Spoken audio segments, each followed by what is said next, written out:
I hope. Yeah, I got the right one. Nice. I tagged lol Miller and I was like, oh, I didn't check. All right, nice, awesome.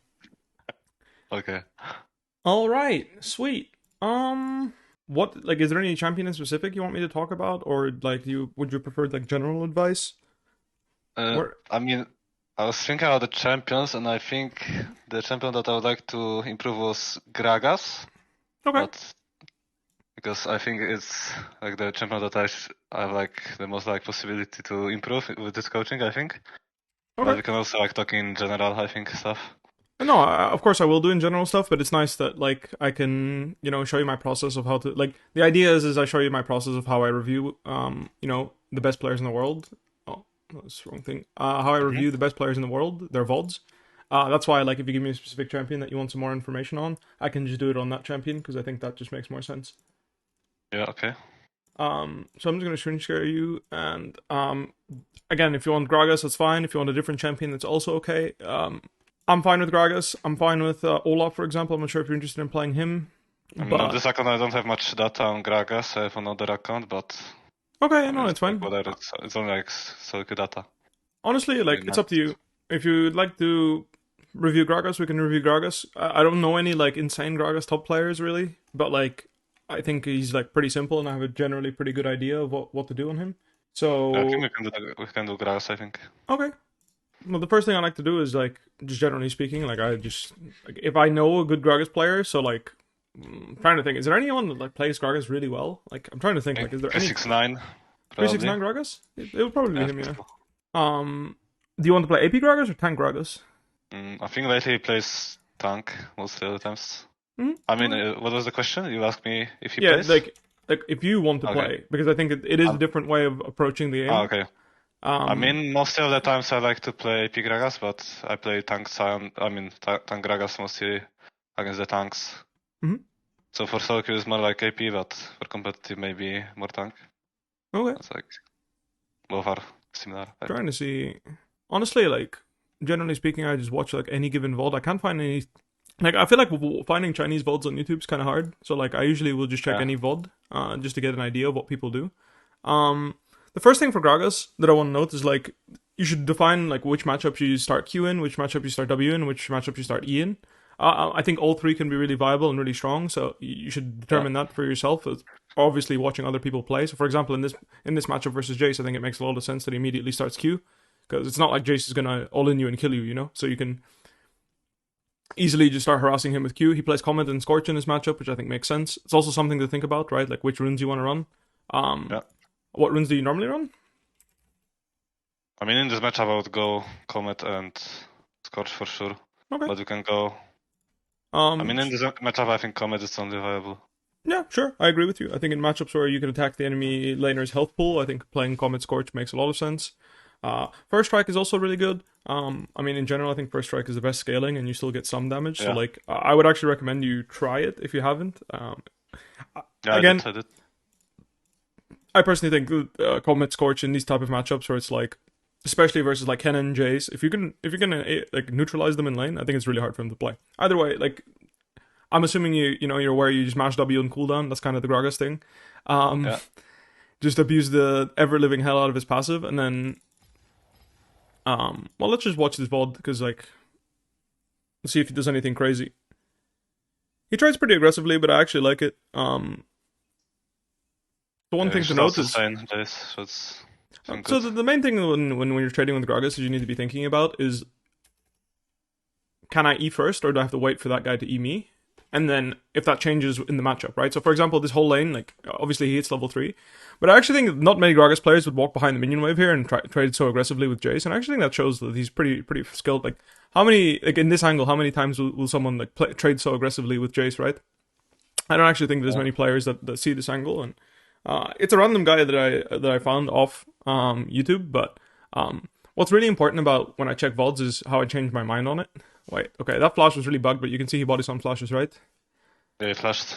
He body This sun back. flashed, and he's holding his Q the entire way through, which is really good. Like I think it's a really good habit to have is when you have a skill shot that will kill your opponent when you're on top of them, you just hold your skill shot. That's just a general habit, of course. I wouldn't really say that this is like crazy like smart. He also had no mana, but like what I'm saying is Yeah. if he's smart, he wouldn't use Q even if he had mana. You know what I mean? Like you body slam flash, and then you just wait. And then if he flashes, you can and then you Q where he flashes because he's under pressure to flash from you, not the other way around. Either way, I'm not sure if I would have gone for this angle, but like honestly, like the guy is just a beast. I guess I don't know who this guy is, but he's an absolute monster. The way he's playing Gragas is really aggressive, which is actually really impressive. He skips tier in favor of just going into Catalyst. I'm not sure if this like I haven't actually checked that much Gragas to see if this is a regular thing. I personally would still opt into going tier on him because I think the item is just really good for him.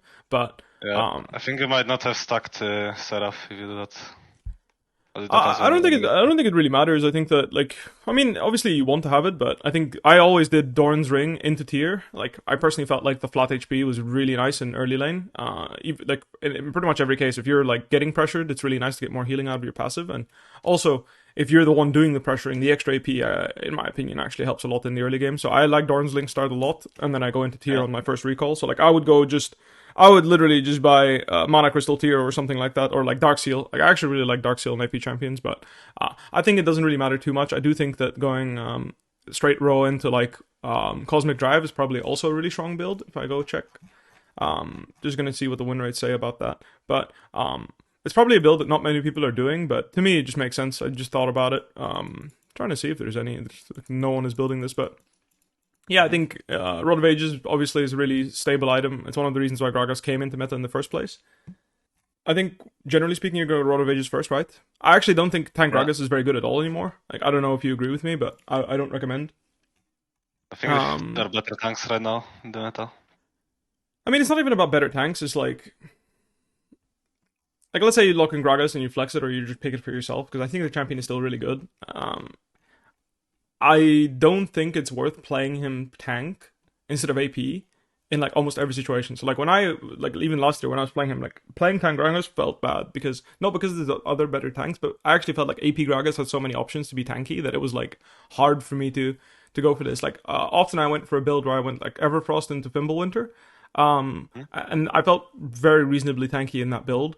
And then I had options to go into more AP, or I had options to go to whatever. I feel like when you go to Tank Mythic, you don't really have options to pivot into AP. I don't think a Demonic Embrace feels good to buy because it doesn't give you any CDR. It just gives you raw damage and health. And I feel like Gragas really profits from items that he has so many items in his build that he can buy that gives both. Right, Zhonya's gives him armor and AP. Even Banshees I think has that. I feel like Demonic just being HP and AP is not great, but it's also not terrible. I just think that your first two items are usually like big AP stat or health stat sticks, so going for a third health item, while the synergy would be good, I think resistances are a pretty big deal. Anyway, let's go back and watch this guy, because I actually really like the way he's spacing and how he's playing the lane. Not many Gragas players play this aggressive versus Jace, and it's actually a really nice vault to see how like you can play for advantages in this type of matchup. The way he's playing the spacing and everything, he's really aggressive, like he's actually challenging the Jace all the time. And I just don't think that's something you see from a lot of Gragas players. So his spacing is obviously really good, really patient with his body slam, which is the sign of a really good Gragas player. Obviously he has the confidence to interrupt Jace when he Qs him. That's a big part of playing Gragas when you're contesting people and playing aggressively. But the way he's using his abilities, he's really setting himself up to have an easier time hitting the skills. Not sure why he stepped back there, I'll be honest with you, but doesn't really matter.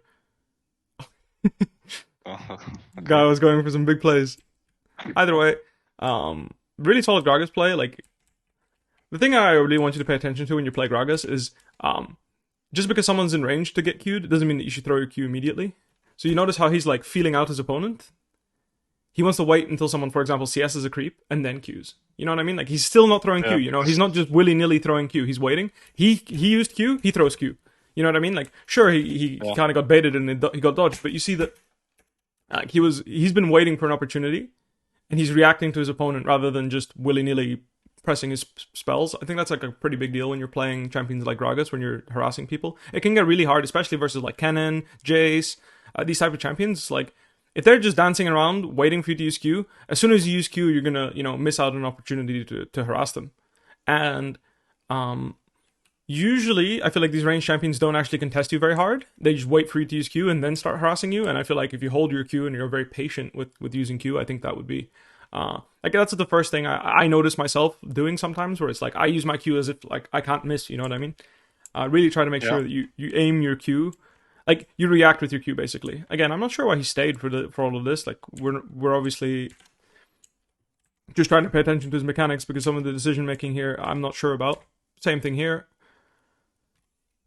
He's waiting, and then when he, I mean, it's not only like reacting, but it's also a general feeling, right? Like I feel like you can agree with me. It's not always looking at the enemy champion, but when you think your opponent's going to CS, using your spell then is also very reasonable. But you see here, like he's very patient. You know, he's waiting with his Q this entire time. He's just hitting creeps. Jace finally goes for an auto attack, gets hit with the Q.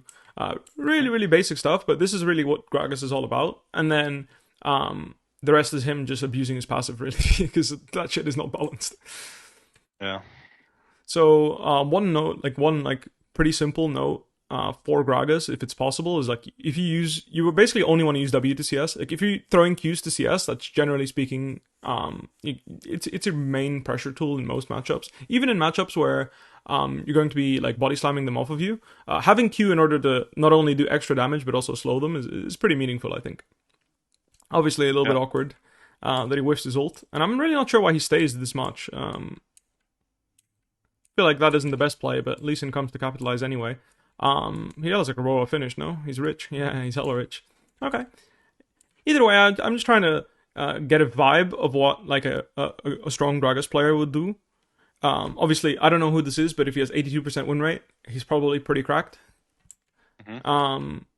And watching his gameplay, I can already tell like he has a certain level of comfort on the champion. So obviously this isn't a pro player, but getting the right idea, watching other players play a champion can be really nice to set the tone. So the other people that I've coached so far, I've used VODs of like Zeus and other really high rated players. I mean, obviously you could check Gragas Zeus as well, for example, but sometimes I really like to do this with champions that are very unique, right? So for example, I used to play Rengar. Rengar is another champion that I didn't have any pro players to VOD review off of, right? Who the hell plays Rengar, let alone top lane? So what I did is I would watch like high MMR jungle Rengars, high MMR top lane Rengars, and I would just mimic their mechanics, right? So that's a really big part of watching, is the patience people use and how they execute mechanics. Actually, it's Faker on Lee Sin. Nice. I just realized. Anyway, like that just shows he's at least a pretty good player, right? The Faker's in his lobby. Yeah. So, the big part for me is like just paying attention to, you know, how patient he is with the skills. Obviously, execution in terms of mechanics is a really big deal, and then decision making, right? So in this case, I really don't like that this guy overstayed for such a long time. I think that was a mistake, but it does give me the perspective of, oh wow, you don't even need tier to do this. That's crazy. Like I didn't even realize Gragas had that type of sustain. Like I know, but you know what I mean. Like watching a VOD and being reminded can set you in the right state of mind when you pick up a champion that you don't have much experience with, or you have played a lot but you want to refresh. And I think that's actually something that I can only recommend for anyone that's trying to pick up a champion they have experience with in the past. Like I don't know what your main champions are, but honestly, I think some of the things that will help you play your best games possible in solo queues, actually watching a VOD and just like this, you know, like, all right, well, this is it. You go over a VOD for 5 to 10 minutes, you just pay attention to some of the small decisions you see, and if you like what you see, you can mimic the player, and if you don't like what you see, at least you know what you shouldn't be doing. Having that self-awareness, in my opinion, is really important. So, for Gragas, I think he's like pretty stock standard in terms of build. I don't think he really has any like build variants, unless you want to like get really spicy. I do think you can go like Everfrost or Ludens if you're having a really good game, but generally speaking, I think going into Row is going to be the most consistent for him, and then going CDR shoes is just going to make sure that you have a very stable, like a very well-rounded build already from the start, right? I'm a big fan of Sork Boots on him, but I think if you're going Rod of Ages, I think it makes sense to just go Lucidity, get some CDR, and then pivot into whatever AP item you need. This is the nice thing about an AP champion like Gragas. I really think that you can go Cosmic Drive second if you have like a really good game. But obviously, Shadow Flame can be I really hate Shadow Flame without Sork Boots. I feel like it doesn't make sense. Like if you actually check the items, I'm fairly sure Cosmic Drive will just outperform it times 20. I don't know if you know how Magic Pen, like I don't know if you're a Magic Pen connoisseur, let's put it this way, but for the people that don't know, Shadow Flame, like magic penetration in general, the more flat you have, the better it is against squishy champions. And it doesn't really make sense to buy one magic pen item and not follow up with others. So pretty simple, basic stuff, but I'd say that's pretty good. All right. So for Gragas mechanics, I'm sure that you're aware of most Gragas mechanics, but I like to go through this anyway in case you're missing some things. Yeah. I would say personally, at this point in time, if you want to be really good at Gragas, you're going to have to practice his E flash R, or like E R flash. Yeah, flash. Yeah. Yeah, you're going to have to practice that really hard, and then in terms of like fancy stuff for solo kills, I don't think you really need to like do the crazy thing where you like ult people into your barrels and stuff. I don't think that's necessary. However, I do think it's really important you practice this combo. So let's see if I can get it first try. I probably won't. But it's just something that's really important when you play these champions. Alright, not bad. Other than this, I wouldn't say there's any particular Gragas combos that are really important, but like I mentioned, for his laning phase, I think patience with Q is really important. Especially versus range champions, and then versus melee champions, it's reaction time. So you really need to challenge yourself to body slam people when they go on you and cancel their dashes. So for example, if you're playing against Irelia and she has a max range dash, you should really have the confidence to, boom, interrupt that shit. Other than that, I think Gragas is the type of champion that's more clunky. Like, he can feel really clunky if you don't know how to position your champion in the wave. So what can happen is, like, if you're on top of all the creeps, sometimes it can be really hard to get the wave. So what I like to do is, if I'm playing the lane against a melee champion, feeling him out and trying to get an idea of whether he's actually trying to get advantages on you or he's playing safe is a big deal. Playing against Gragas, I'm sure that you're aware, you want to play outside of the wave so that Gragas can only Q you and can't push the wave and Q you, because if you give push to Gragas plus getting spam Q'd, he can be really oppressive. So the way I try to circumvent that is by looking to trade way more aggressively with like, if people are walking out on the sides of the lane, I really try to trade aggressively with W. So I just walk up with W after healing a little bit of HP, and when they hit me, I Q them. And then that way, I can still maintain some sort of push, because I can just pop W on the wave if they give, and if they don't give, maybe I get an angle to body slam them. You know, maybe just throwing Q with comment is going to be plenty. You get the idea, right? Yeah. Basically, people are outside of the wave. You start using your health bar as a resource in order to get the push, or like stop them from creating a massive slow push, because this is what's really scary, right? When you're playing Gragas, especially early game, if you're playing against like a bruiser type champion, even if you're very safe, if they have a really big slow push, maybe you can get dove. I mean, it's hard, but I'm just giving you a general tip, even later on in the game if you're trying to contest push.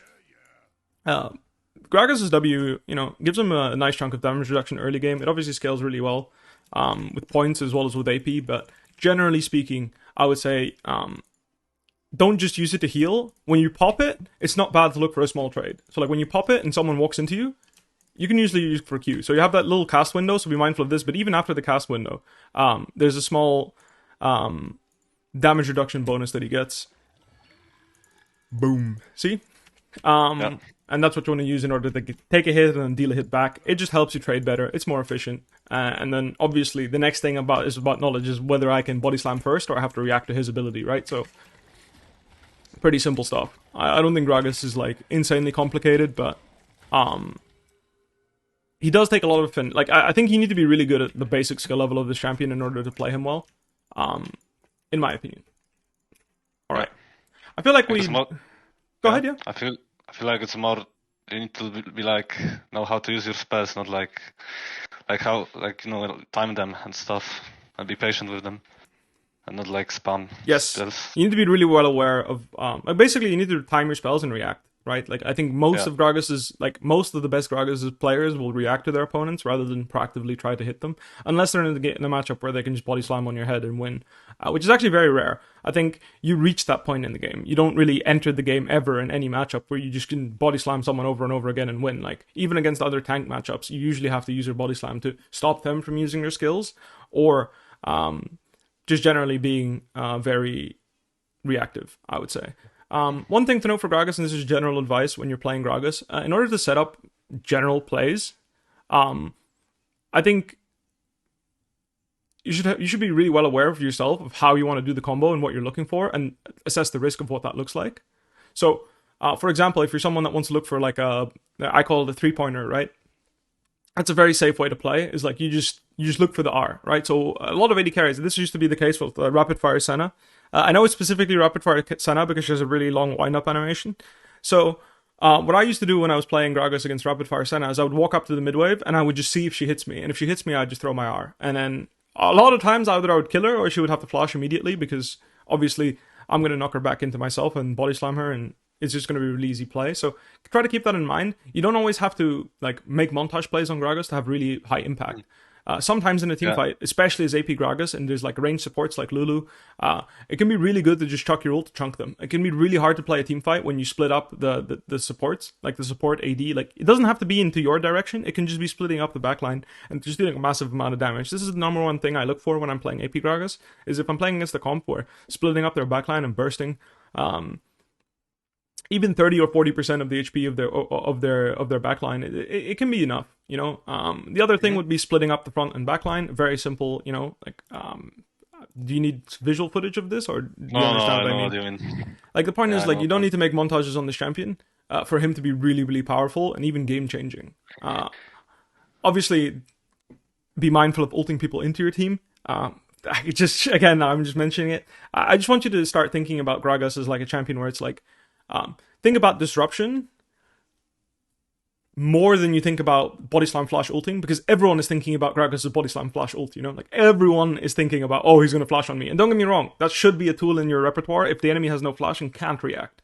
However, when the enemy has flash, often the best thing to do is really just use your ult to chunk out, split up the front and back line, and really create a situation where there's disruption in the fight, right? So I'm going to see if mid-game this guy does anything crazy. Usually in solo queue, you just make montages on Gragas, but sometimes you can get a really good example of what a good ult is.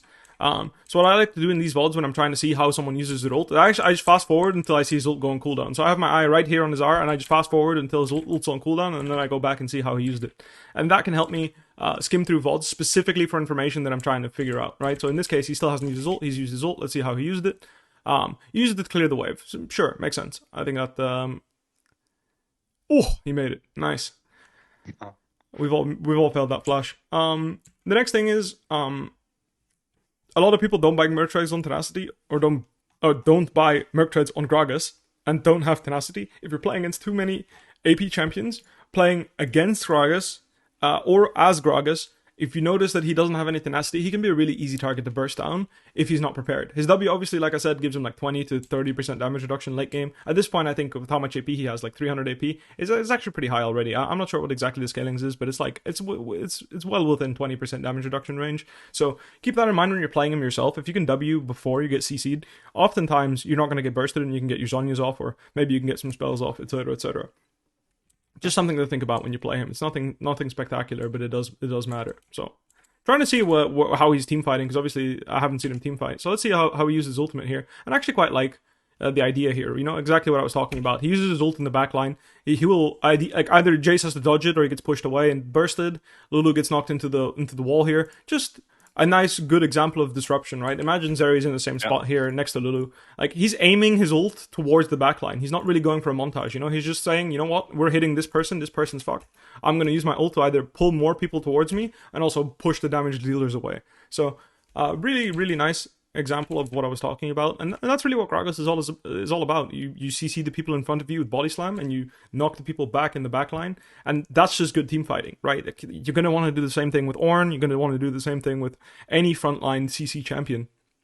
Or at least any frontline champion that has long range CC, right? So Sion's the same thing. As much as his Q is not the longest range, his idea is still you want to aim it towards the people that are in front of you. You want to aim it towards the backline, because you want them, if they hit you, to have to go around your Q. Just making them waste time and reducing their DPS. One thing to really know as a tank, and again, your job is not to take damage, okay? Your job is to CC people and to tank CC. That's your job.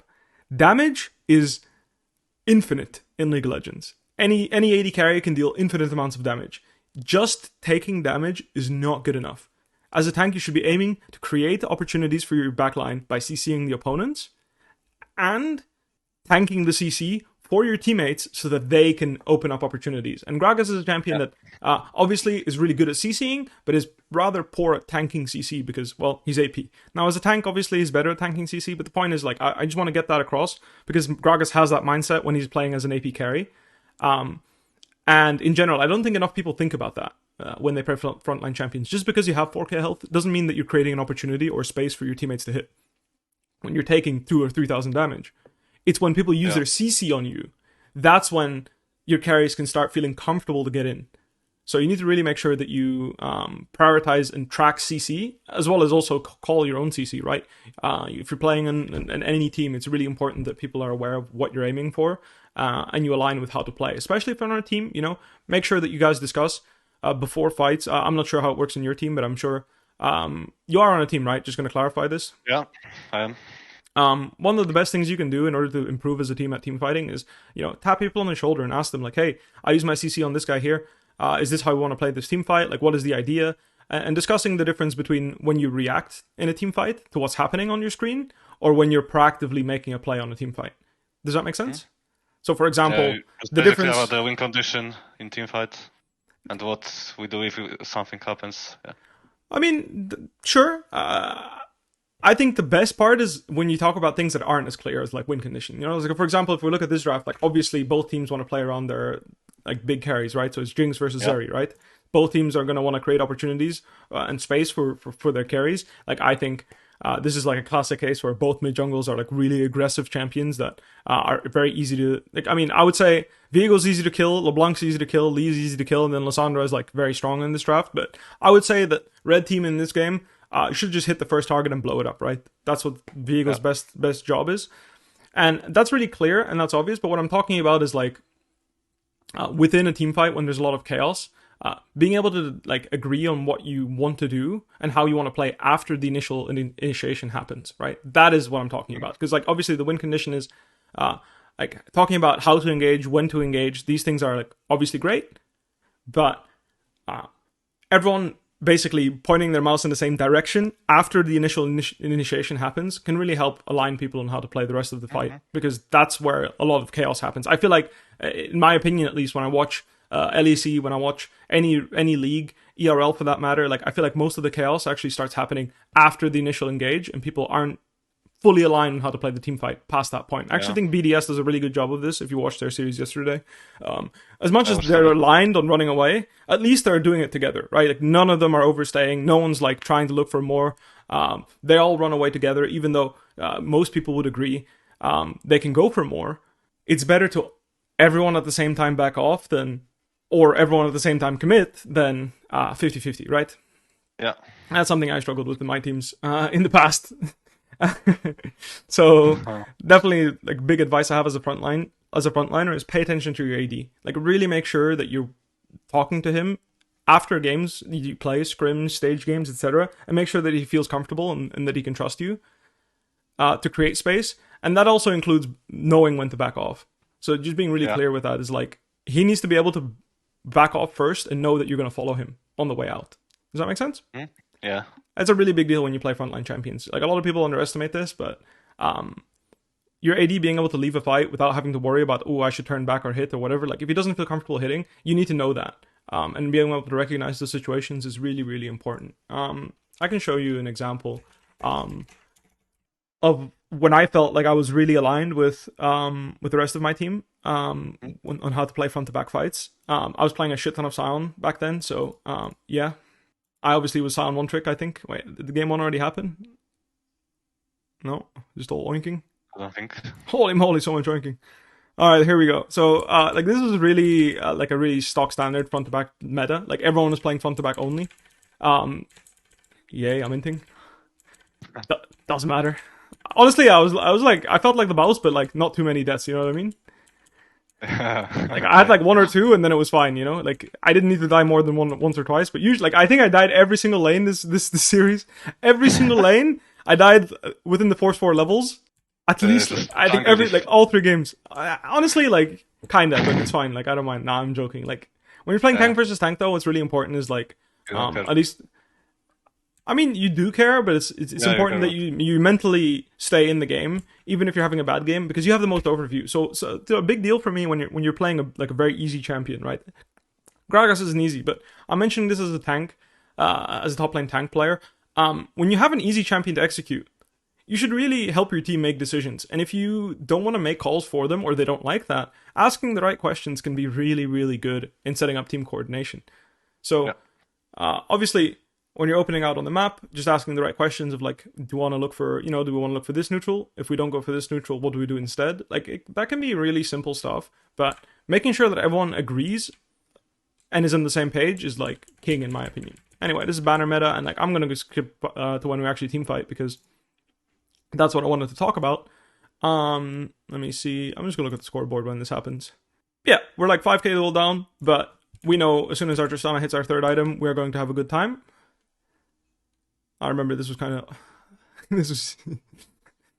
I don't know. I feel like my patience was kind of insane. I don't know. I don't know if I should have flashed over or not earlier. Wait. Oh, you TP'd behind, okay. Yeah, I TP'd behind, so this You think was really you should awkward. TP behind? You shouldn't be like TP in on the pit to be like front I'm line actually... on the team, I mean, I because flashed, you're right? So my idea was to flash in and like just go, but after the fight, like it looked really free. Like they were getting fisted. I don't know what happened, but like they were absolutely getting fisted here. So I was like, I guess I don't have to flash in because my idea was like I'll just flash over the wall if I have to. Also, it was like kind of panic TP. Maybe this TP is better. You're right. Yeah, probably. But Actually, you don't in the have situation ult. I was in, I don't have ult. Yeah. So in the situation I was in, I was like the fight looks really good for us because obviously we're coming into them, right? So if you're looking at any given team fight, if the enemy team is like stuck in a choke, like so this is basically a choke, right? This space.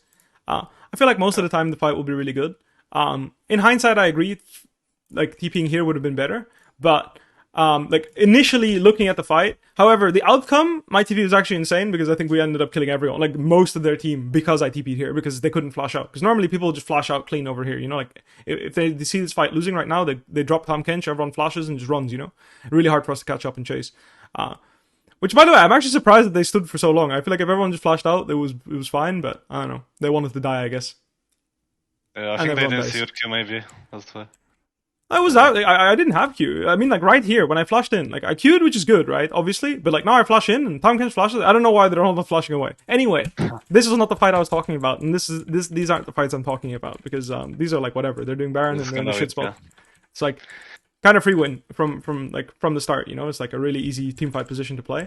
One thing to know when you're playing tanks is also knowing how like where you should be, but try to pay attention to where I'm standing compared to my carries, and try to pay attention to how their front line is playing compared to their carries, because this is the biggest thing. Like I never walk in front of my Tristana unless I'm setting her up to kill everyone. But I'm literally, I'm hugging her. I'm literally only walking up. Like in this case, obviously, I'm gonna walk up to there's no flash jinx, you know. Like I'm CCing their most important members. So I would say that's probably better Yeah, I think it's good, yeah. than blocking your carries. But like if you rewatch this fight, really pay attention to how even when I'm contesting the mid wave, right? And this is only when you're playing like your AD carry is king type of style. But that's what we were playing, and in my opinion, it can be very relevant in the current meta. If you're playing with champions like Zeri and stuff, like they have to kill our Tristana as our mindset. And you like look at the item difference in AD, and we still win a front to back like pretty reliably because Zac, like right now, no one can hit, right? Because I'm getting shielded and I'm running backwards, and sure, Karma's really good at this. But even if there's no Karma shield, right? I CC the guy, he's getting hit, and I'm walking away because Jinx has to stick her neck out to hit me. You know, I'm gonna make her come towards me and make it much more uncomfortable. You know, she has to walk through CC, etc., etc. So just to give you an idea of what team fighting as a tank should be like, Gragas is a really good example of this too. Like you body slam this guy in the front, and then you start peeling backwards, and you look for people that overextend with your ultimate, or you look for opportunities. Like if the frontliner's overextended, you can push him in and push his whole team backwards, right? So if you're playing Gragas right now, you could aim your ult somewhere here and potentially have a really, really powerful impact, right? Like aiming your ult here and splitting up the fight, pushing Zac towards Tristana and letting her hit for free, and then pushing back their backline. This is why the Sejuani ult's really good, right? He's throwing it at the Jinx, basically making her dodge it, or Tahm Kench block it, and it just makes the fight much, much harder to play. And as you can see, because we are really good at playing around our AD carry and playing around the 5v5, this guy's almost dead, and the fight's pretty much over. You know, like right now, like even if I don't catch this guy, they have to run, right? They're fucked. Yeah. This Drake is Go ours. for what? This fight is 100% in our advantage. And that's just, like I mentioned, another example of why we were a really good team in 2018. I think our front to back was really, really good in spring. There's another fight in this game, I believe, that is like very similar in terms of idea. Oh, never mind. I think I just TP and we just win. Because I don't know, they riseled behind. Like, I don't know. Anyway, yeah. Same thing here, right? Like, try to pay attention. Our front line never goes forward unless it's like absolutely necessary. You see Sejuani doesn't feel the need to go fucking nuts. He hasn't pressed Q this entire time, and that's really good gameplay. This is what you want to do. Look at how many people this Jinx is hitting, right? So obviously they go on our Braum initially. Obviously Karma shields are insane, but pay attention. Even if there's no Karma shields, Jinx wouldn't have comfortably kept hitting because there's like, first of all, Sejuani ult and the Braum ult make it really hard for her to hit, and then there's the TP, right? So even though the shield looked really big and it looks like it saved him, it actually didn't need to. Because we layered our CC really well. And again, our format, like, we're literally walking with our AD carry, you know what I mean? Yeah. Like, just pay attention. Like, he's setting the standard of how the fight should be played, and we're following up and making sure he can play comfortably. Oh, we don't look at those. No, got Q. Either way, just a nice example of one of the reasons why we're really good. I'm going to go over one more game here with a similar idea. And again, I'm getting shafted every lane, and it just doesn't matter, you know? Like, you're playing a tank, as long as you know your job, often you can outperform an enemy tank, even if you're falling behind. Like, it doesn't really matter if you have, like, more gold or less or whatever. It's all about making sure that you're... I'm just griefing. It doesn't really matter, honestly. Like, if you're playing a tank, like, what really matters is that you know your role and you create as much space for AD carry. But a lot of people get the misunderstanding that eating damage equals creating space. It can... But usually, when you eat damage for free as a tank, you're baiting the opponent to overextend. That's what you're doing. So, if I'm on a mid wave and I'm taking free hits, I'm trying to see if this guy will overextend and I can hit him and like, clock him in the face, you know? Like, either I can Gragas ult him, or I can maybe hit him with ER on Sion, or I can hit a Rupture, or I'm looking for an Ornn ult. Like, that's why I bait people to hit me, if I am looking to bait people to hit me. And then, obviously, when I'm not baiting people to hit me, which is what you should be doing most of the time, I generally speaking recommend not taking too much damage. Either way, this is a Sion specific thing, and I want to mention it because I feel like not a lot of Sion players actually like play around this fact a lot. And a lot of Sion teams in general don't do the great job of abusing this. But Sion's the tankiest champion in the game at 15 to 20 minutes is probably the best tank in the game. Like, not probably, he is. He's just unkillable. The way his passive works, just health is so valuable early on in the game. And especially now when you rush, like Jack-Show, for example, this type of fight, he's really immortal. I'll show you an example of yesterday in the BDS versus Vitality series where I actually think BDS could have full sent it and Sion would have never died.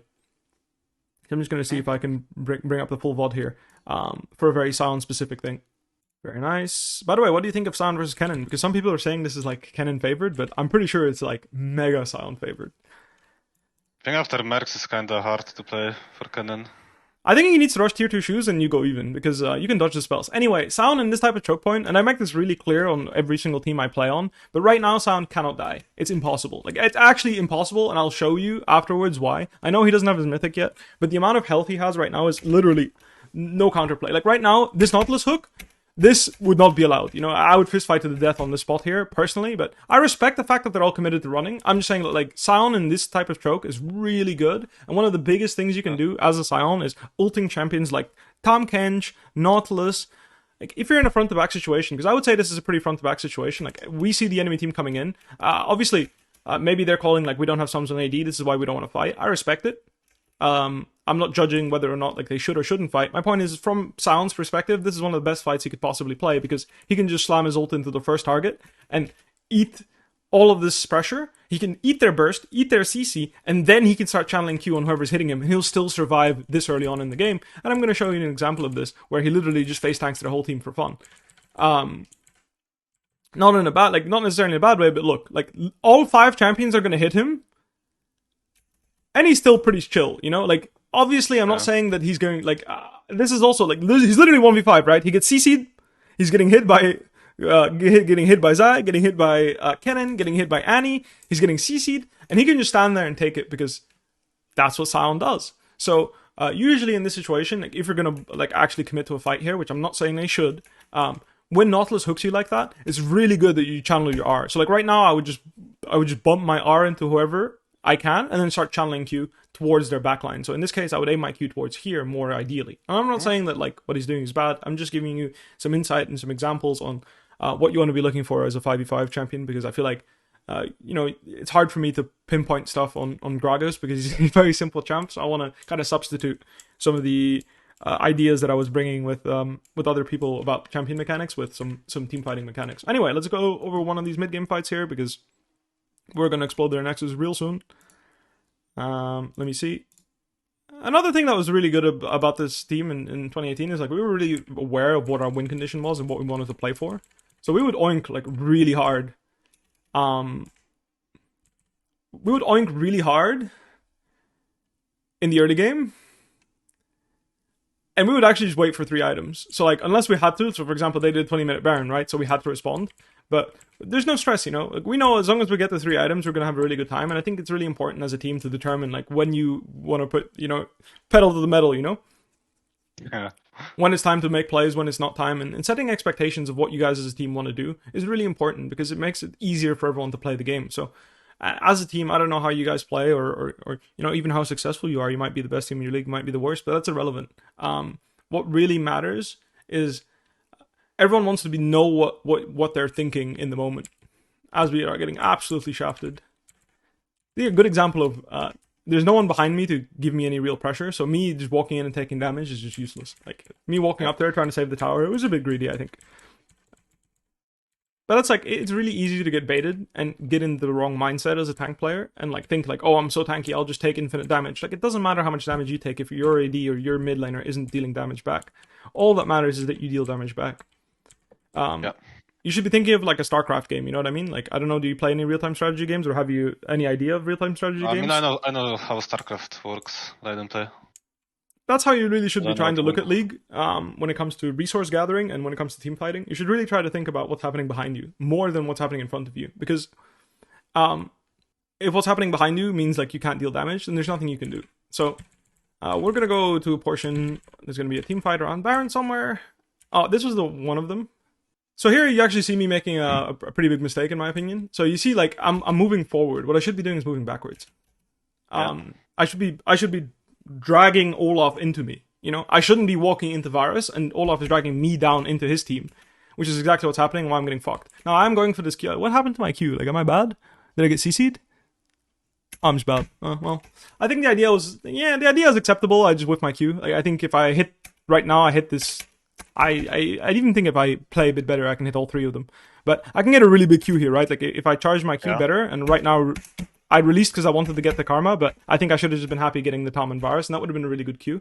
But the idea is, like, pretty clear, right? You don't want to be overextending as a tank. When you CC someone, you usually want to go backwards. Like, you want to have the habit of CCing who's in front of you and take a step back. Unless, of course, you know for a fact that you're going to roll. That's the idea. Now, obviously, pretty basic stuff, but I really think that it's relevant to talk about it, because what I want to do is just remind you of these things, right? I want to remind you of the possibilities. Same thing here. Like, I'm running towards my team. I'm trying to make sure I'm safe. My Q was placed pretty poorly, I would say. Obviously, a pretty stressful scenario, but yeah. Then I hit everyone, and we win. Yay! And this is where, like, everyone, you see, like, everyone goes, you know, because the CC is hit. Yeah. Everyone goes, and yeah, we win the game. Nice. We get a pentakill too. Yay! Good memories. Anyway, if you watch 369, I'm sure if I pull up any VOD of this guy team fighting, you'll see very similar thing. In fact, I haven't watched this VOD in a really long time, but I'm going to go over it before we start playing. Fnatic versus Top Esports Game 3. We're going to see something very similar here. I mean, maybe we won't see it because we kind of get railed this game. But let's investigate to see if there's any of this. So around 15 minutes, Sion's an absolute beast. And if you win lane on Sion, especially, okay? So if you're winning lane on Sion, you're basically 2 champions. So something that Kingzone used to do back in 2018 is they would draft, their comp would literally be like Sion topper mid, Galio, Tahm Kench, Sejuani. Like, they would have 4 tanks and they would just fist fight to the death mid game no matter what. So another idea is here, we're bursting the dragon here, and I'm putting Lee Sin in a position here where he has to choose if he goes for a steal, his backline can't follow up. So you notice how the best way for me to approach zoning in this fight, because obviously we're looking to fight against this in this team fight, is I try to zone their backline, and then Sion just TPs and kind of fucks us all because he's monster fed. So like, he can iron to 3 people here and never die because he's mega strong. Just gonna go and look. But you see, like, I don't, like, run in and die and do crazy stuff. Like, I just try to CC the people I can in the backline, and then I run away. Because this is what you want to do. You want to CC people. And obviously, if you're, like, a beast like this Sion is, then you can run in and try to solo kill people. Especially at this timing of the game, right? But as soon as Lord Dominic start coming in, it's no longer going to be possible. Honestly, He's playing against Jean, so should be easy for him, this game. Yeah, I mean, I think afterwards, later in the game, it's not going to be so easy. Like, if he wasn't so fed, and obviously that's the first thing, and then the second thing is once Jin starts getting 3-4 items, I think 4 items is the sweet spot for him. I know it's longer than other ADs at 3, but at 4 items, he actually is a threat to most frontline champions. I would say, like, that's when he can start, like, really one-shotting you. So really be mindful of that. Either way, I'm going to try and see a spot where there's an actual... I don't think this game will have an actual 5v5.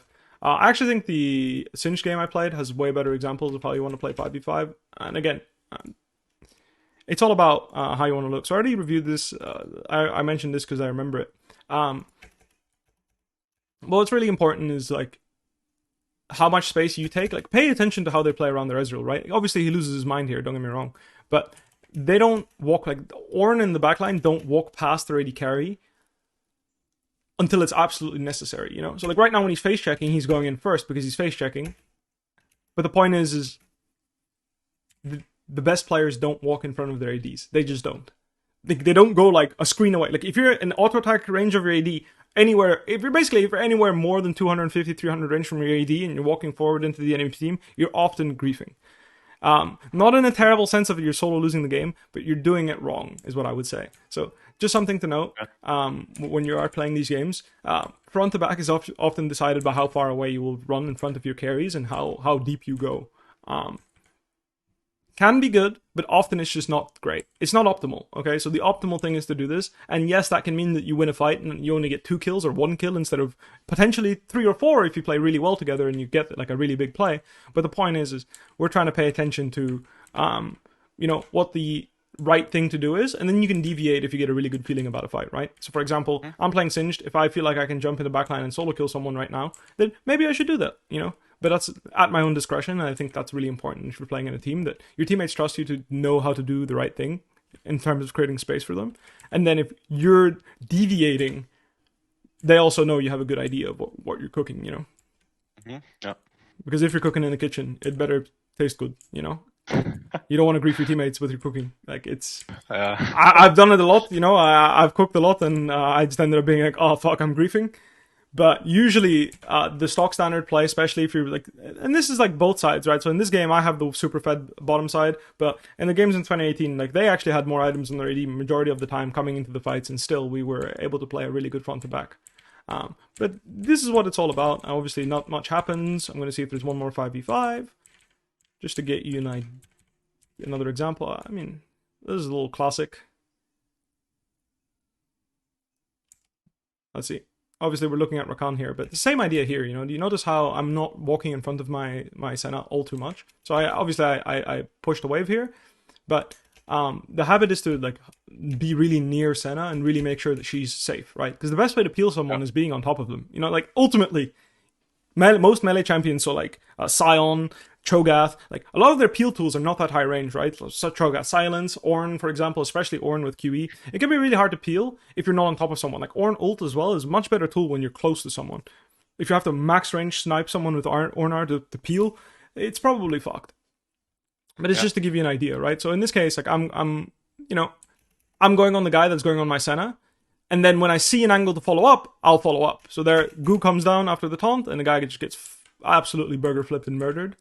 But it's the same idea in how we're playing team fights, right? Let's look at this team fight to see how we play the team fight. Oh, he gets flipped into the Gu. Very nice. Wait. Holy shit, he kindred ulted that Leon ult. I didn't even realize.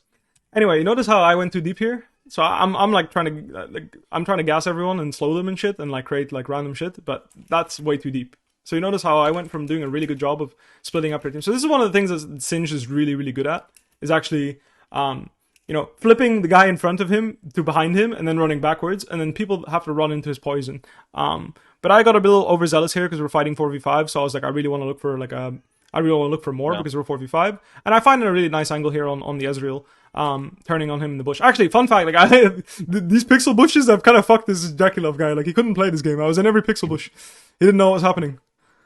So just a thing to note, one of the big reasons why pinks are OP, okay? Like, if I have a pink in here, I know for a fact there's no vision, and I can make this play. Same thing why if you're coming into a space as a tank, you should be buying pinks so that you can put pinks as you're fighting. Like, literally, like, you should be littering a pink everywhere, every bush you try to face check. If you can. Obviously, you can only buy 2. But the idea is as you're coming in, and you know a fight is coming, being able to drop a pink in a bush can be the difference between a really good fight or a potentially sketchy fight, because vision is just really, really important. So in this case, if they had a pink in this bush, I still could have played this fight way slower, could have played it way smarter, and he wouldn't have gotten caught by this and ultimately lost the game on the spot, right? Same with Graves. But the way I actually like the way their positioning was. You notice how if I draw a line here, none of them cross it, and together they move they move forward in a straight line, just split up, and that's kind of the idea you want to see. In the best team fighting, like, this is what LPL is really good at. Same thing here. You have a straight line. They'll move together at the same time. So obviously, in this case, I have a little, way to burst through the middle. So I just open the gates. Their tank is dead, so it's really hard for them to like counter engage. And in general, Singed is really good at this. So like, obviously, not many champions in the game can throw a skill from this far and make it really hard to peel for your teammates. But me pressing W here, you saw that better in the other clip. But pressing W, Singed W is like one of the best tools in the game at creating this type of space. So it is something to note. That is very Singed specific. I'm just going to show you again. Maybe you can play Singed. I don't know. No one plays him. I don't know why. The champ is monster broken if you can lane. But his W is really, really good for this reason. Actually, I don't remember where we're at. I don't know where it happened. Is it the next fight? I don't know. Maybe it's the next fight. Anyway, you remember, right? I press W, and everyone looks at the Ezreal and how it screws over the Ezreal. But that's not the only thing this W did. Look at how it ruins the front line's position, right? Because, like I mentioned, like if I draw a line, and this is why Ezreal's inting, because he E'd too far in without his team being able to back him up. And then look, she can't cast E, he can't cast E, he can't, like, even if he calls his R, he can't even cast his R. He has to run from the grounding effect and the slow, and then they can start peeling, but at this point it's too late, right? So just a little idea. Same thing with Rupture, Silence, like for example, if you hit a really good Rupture on their front line, often that's what you will enable someone on your team. Like if you're playing Cho'Gath and you get a really good Rupture into Silence on their front line, that might enable a champion on your team like Lysandra to dive into the back line where she normally wouldn't be able to, because the champions that will peel will just ruin and basically interrupt her, right? Yeah. So that's about it. I generally speaking want to go over this with you because I've been doing it. Let me just make sure I log into docs. I like writing up a little document to ask you some questions to set the right standard for you. Yeah. Right? In my opinion, what's really important is, number one, what's a good Gragas game, right? I'm going to write this down as this. What's a good tank game? Okay? And I'm going to clarify what a tank is. A tank don't need help. Okay? Mm-hmm. So, in our team, Gangplank is a tank. AP Gragas can be a tank. Okay?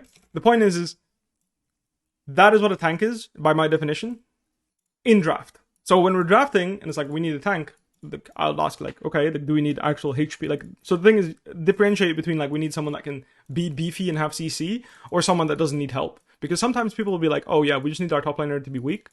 Or sometimes a champion like Gangplank can actually mitigate more damage than a champion like Sion would, because his ultimate is far more valuable. So a good example of this is if you're playing in Xayah, for example, a champion like Sion doesn't do shit against Xayah. Gangplank, on the other hand, has a lot of tools to make it very hard for her to hit, right? Same with Gragas. Yeah. You throw a Q underneath her feet, like, she can't move. Like, it's unplayable. Like, she has to get hit. Like, if she gets hit by a Gragas Q or a Gangplank barrel, her fight is done, basically, because you just walk away, her W up time plummets, and then she doesn't really do much damage. Like, she's not a big threat unless she has W up and is in position to get a good root. So, just something to think about. What do you think is a good tank game? What's a good game as a weak side top laner? Especially like Gragas, because I would say, generally speaking, if you pick Gragas, you're not going to, like, play around him and do crazy stuff. Maybe full clear into top and look for a gank with body slam flash, but that's usually it, right? You're not going to spend your whole game trying to farm enemy top laner with Gragas plus jungle. So I think good Gragas game is probably a game where you're mainly playing around your AD carry and enemy AD carry, and, like, for example, if enemy team has some volatile like carries, like immobile, then if you can, like, fuck their position in team fights, like, rapture them with your ult, then it's really good. Disrupts, not Rupture. That's fine. No, I understand. Okay, so this is it, right? So one thing to note is Yeah. like when I ask you what a good Gragas game is, you don't mention, oh, I need to body slam flash ult some guy and make a flashy play, you know? So it's really important that you keep that in mind when you're playing the game, is don't tunnel vision on, oh, I need to like one-shot this guy. Now, obviously, if that's a solution, or even if that's an angle of opportunity when the enemy has no flash, you should be ready to take that, but don't play your game with the intent of making that montage play when you're playing a tank champion. Often, the only time you can make a really big montage play as a tank champion is when the enemy team gives you the opportunity to. Does that make sense? Yeah. If enemy does mistake. Exactly. So like someone used their flash poorly, and they miss position. Like it's both, right? They have no flash and they miss position, and then you can do this because most of the time, unless you're playing with very specific champions that are really good at following up, which do exist, right? I'll give you an example, right? Let me think. Like Camille, for example, I think is a really good example of a champion that can set up champions really brute force. Jarvan is another one where like they can brute force opportunities on people in the backline, as in like, you're fucked no matter what you do. But rarely this is the case. Most of the time, when you like try to CC someone alone in the backline and your team can't follow up, you're probably going to die, and the guy that you're CCing is not going to get hit. Unless you have champions that are really good at following up, like Wukong, like you get the idea, right? Make sure that you basically that you look at your draft and you stay honest about what your job is in the game, and you should be very clear with your teammates what the expectations is. A lot of the time, you might get in your own head, especially if you start losing, right? You might get in your own head of like, oh damn, like, I have to do like way more damage than the rest of my team, right? Like I need to do way more damage than other top laners need to do to win a game. Or your AD carry might feel that way. You know, he might feel like, oh, I have to do so much more damage than the rest of the league. You know, your mid laner might feel that way. Your jungler, your support. What I'm trying to say is circumventing these feelings of like I have to pull so much more weight than everyone else in my role is done by setting expectations and reminding people and reinforcing the fact that hey, you don't have to do like this is good enough. You know, like this is plenty. If you can do more, great. If you can't, this is your job. This is what I expect from you, and that's plenty. So having that culture in your team is something that I highly recommend. And it's one of the reasons why, like, I think in the years where I didn't have much success, this was really unclear. In the years where I had a lot of success, this was super clear. Okay, I'm just gonna write it down for you. But like setting expectations and responsibilities, there's a difference between expectations and responsibilities in a sense of like responsibility is what both of you know has to happen. So I'll give you an example. A responsibility is you ward Herald at 8 minutes. As a top laner, I'm sure your coach has asked you to do this. I don't know, maybe 7:30, maybe 7:30 to 8 minutes. This is your responsibility. If you don't do this, you're making the game harder for your teammates. An expectation is, for example, setting an expectation that is very bad that a lot of people do is we're going to win this game. In my opinion, that's really bad because you're looking at the result. Yeah. Instead of what should be getting you there. So basically, it's like trying to, let's put it this way, it's like me trying to get back to Europe right now and I'm setting the expectation of like, I'm going to Belgium, right? I'm going home. I should be thinking of a way to get there. What is the most efficient way to go home? That's what you should be doing. Like I shouldn't be thinking about getting home. I should be thinking about, oh, I should get a plane ticket because this is the most efficient way to get home, right? Very simply put. Same in League. How do you win a game? You play well and then break down what playing well is in your team, right? Because every team has different expectations of their players. Your expectation should be, I want to play well. And whether that wins or loses the game doesn't matter because it's irrelevant. Playing well will get you a win. Yeah.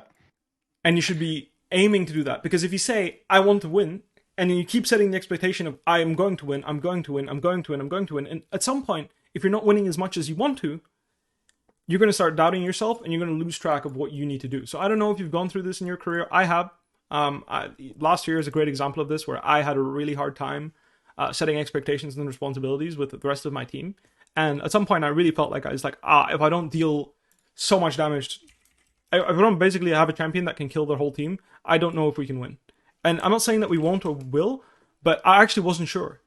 And that was honestly just deadly. You know, like, that is what ruined my performance in playoffs is honestly the expectations I set on myself is like, I need to play a champion that will kill their whole team. And if I don't know what's going to happen. And then you start playing that way. And you notice, like, look at these scores, you know, like, I'm just griefing because I'm only thinking about, I'm going to 1v9, I'm going to 1v9, I'm going to 1v9. I'm not thinking about how do I get there, you know? How do I reach a point where I'm strong enough to carry the game? Because that's what you should be doing.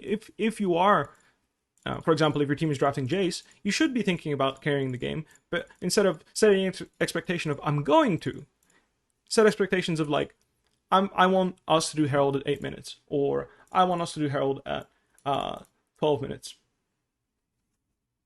Yeah. All right. That's basically it. That's, in my opinion, I gave you much more general advice because, like I said, Gragas doesn't really have any crazy mechanics. I hope that helped change your perspective a little bit. I think it's a good time for you to hop in the game, and then we're going to obviously talk a bit about your game, then review your game, and then if you want, I think if you have like a VOD of a competitive game or something you want me to go over, I think that could be a good way to fill in the rest of the time. Yeah, we could do that, I think. Maybe on some tank. Nice. It doesn't have to be a tank as well if you play more carries. I don't know. I mean, I think I play more carries, but I think I would be better to improve on this coaching as a tank. Okay, sure, yeah, never mind. It is what I'm better at, so that is true, yeah. I'm better at playing tanks than I'm playing carries. The carries I play are like they play more like tanks than carries. Like I mentioned, right, like a lot of the carries I play are like Graves, Gangplank, even Aatrox. I think one of the reasons why I had a lot of success on Aatrox is because I played him like an initiator, right? I think a lot of people play him to like as a carry to kill everyone, but I actually never did that. My most successful years playing Aatrox, I was the one that started the fight, and then I would have my support follow up. Usually people do it the other way around, and I think that Aatrox is too easy to get singled out and burst. Basically, I think that is his biggest issue. You can share screen already. Awesome, you're already in game? Or what? No, I'm in queue. Oh, yeah, sure. I can already do that. Awesome. But I think it's a good point with this like mindset that you have to carry games, because then you, like from the level 1, even you are thinking like you need to carry, you need to like stomp your opponent. I think it's like that. It ruins your habits, and it makes you build habits that are about things that aren't playing well. And that's the thing, like that for me is like, it's what's killed a lot of games for me in the past, and it's what's probably going to kill games in the future if I mess this up. Yeah. For the people asking, yes, I play Path of Exile, and yes, I want to play Diablo, but I don't know if I can, because if I'm playing competitive again, I don't play games during the season, so Diablo's release would be unfortunate timing for me. Alright. Let me just open up this up so I can record the game. Like I mentioned, if you want to play something else or just blind Gragas, it's really up to you. I personally recommend, I would say for Gragas, honestly, the hardest matchups are like the ranged ones, I think. Like Gnar, I think. I think Gnar can be really annoying, I agree, but like I'm fine playing it. Like I actually personally don't mind playing against it. Like, honestly, it's up to you what you ban. You have experience. You just ban whatever you see me playing against. Okay, Jinx is too OP. I actually love playing Gragas against Jinx. It's like one of the champions is like, I feel like relatively easy to play against this Gragas, but I understand, like whatever you want, I don't mind. Jinx can definitely get out of hand. You're in Korea right now? No, I'm in Europe, but I just use Korean client. Okay, I can respect that. So I see you're a skin abuser. You can't use Vandal Gragas on TR in case people are wondering. Yeah, I know like some people mentioned it. Gragas. It's obviously really broken. His animations are much slower. His W animation is way slower, so you can hide your Qs in the animation. For people wondering why Vandal Gragas is OP, you can hide your Q animation in his W auto attack because of the fact that it just takes longer. I think that's the main thing. I don't know if you can hide other skills, so maybe you can hide your R, but who the fuck does W auto attack into R usually? Like usually it's just the fact that you can hide your Q, and it becomes harder to play around basically. Because his W animation is longer. Same with Body Slam, right? You can W auto, and then because it takes longer, you can Body Slam before his animation is over, and you can hide Gragas' skills in the animation, and that makes it harder. You can hide R, well there you go. That's pretty broken. Yeah. Either way, you're not allowed to use it in an actual competitive game. It's disabled on tournament realm, so that's why you don't see pros practicing with the skin, because it's just disadvantaged. So in this matchup, you're playing as Jace most likely. I mean, maybe it's Jace mid, but I think it's Jace mid, but we'll see. Okay, sure, we'll see. Either way, it's a good habit to wait with runes. And then something to note, Gragas is really well with the scaling HP rune, but again, if you want to grab armor, please, like, do whatever you're used to. I just mention it to people so they think about it, because that's what it's all about. I think that as long as you think for yourself and come to the conclusions that you're running the optimal setup for what you're trying to achieve in the game, I don't really mind what runes you take. Just Gragas is really high base armor, so inherently that makes armor runes less valuable on a champion like Gragas. So I'm just going to look this up so I can show the stream as well as give you correct information, because both are relevant. Alright. His armor growth isn't actually that high, but his base armor is 38, which is relatively high for most champions, just for the people wondering. 38 base armor is pretty fucking high for a melee champion. It's not like insane or anything, but given how much sustain he has, and the fact that his sustain scales of his health, I really like running the health rune on Gragas, but it's really up to you. Both are fine. Yeah. I think in this match I'll go armor because Fiora, she has pretty good first levels and skills. So something I don't know what runes you took, but something I like to do in matchups like this where my opponent's going to fight with me a lot is actually take Grasp. So in a matchup like Aatrox or Fiora, like I know I'm going to go AP, but I still play Grasp despite that fact because it's something that I just personally prefer playing. I just think if I'm going to take a laning phase rune, I might as well take one that's going to actually help me win the lane. So this is a little advice that I have, is like you can play AP Gragas with Grasp. It's not the end of the world. Comet and Scorch is not what like give you the damage, you know. And yeah, it's not as good as having Sorcery Tree, but my opinion is having a more comfortable / winning lane. If I can like actually translate into a winning lane, because I actually think you can against Fiora with Grasp, because generally speaking, you just bonk her in the head with W and you wait for her to do her thing, you know. And then I just think Grasp does that really well. So. I think against Camille, it's really good to play Grasp and just go AP. You could, yeah, you could. It's now the player to do that. I think that's pretty smart. It's the same idea, yeah. And then, for example, Aatrox is another one where it's a tough matchup unless you interact with him a lot, and that's when I use Grasp versus that. All right, let me start recording this video. So like usual, I'm happy to give you give you pointers and remind you of certain things in game, but for the most part, the mechanics and stuff, I'm not gonna nitpick on your stuff. Face checking bushes like that, I don't know. I was checking the recording, so face checking versus Fiora level 1 like this is generally pretty bad in my opinion. Like if Shaku's behind you, I think you're gonna take a really bad trade. So be mindful of that. This information doesn't change the way you're gonna play level 1. So try to be mindful of when you're trying to go. Like think about, if I'm getting information, does this change how I approach the lane? That's what I'm trying to say. Whether it does or doesn't, different story, but thinking about it can never hurt you.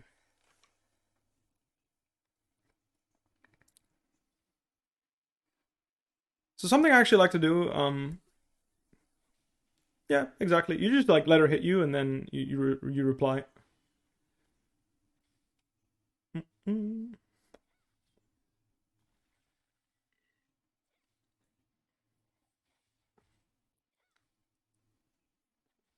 All right, I'm just gonna let him play in the game. I don't want him to, I don't want to backseat too much. I think it can disrupt his focus. So I'm just gonna make sure he plays comfortably and give him pointers on the decision making rather than anything else. Because this type of trade, like the thing is, like I don't think this type of trade is inherently like. So I think I would have never, like, after the initial trade level 1. First of all, I would have taken body slam and body slammed her level 1, and then second is I would never trade this hard with my opponent.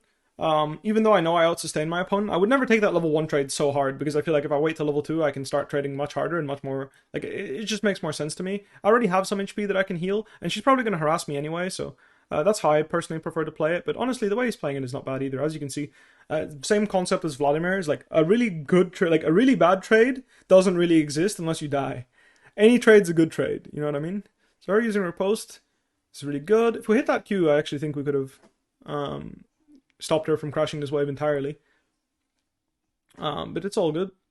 Like this is like stuff that, like, it doesn't really matter, you know. I think the lane is still pretty comfortable. She's also playing Ignite, which is why I also wouldn't have traded so hard, because it can be scary playing into Ignite top laner. And in here, there's 2 ways to approach this. Oh, pretty well played, honestly. Great patience, nice. Really well played. I like the way you played that. Well, this worked because it's on 2 stacks.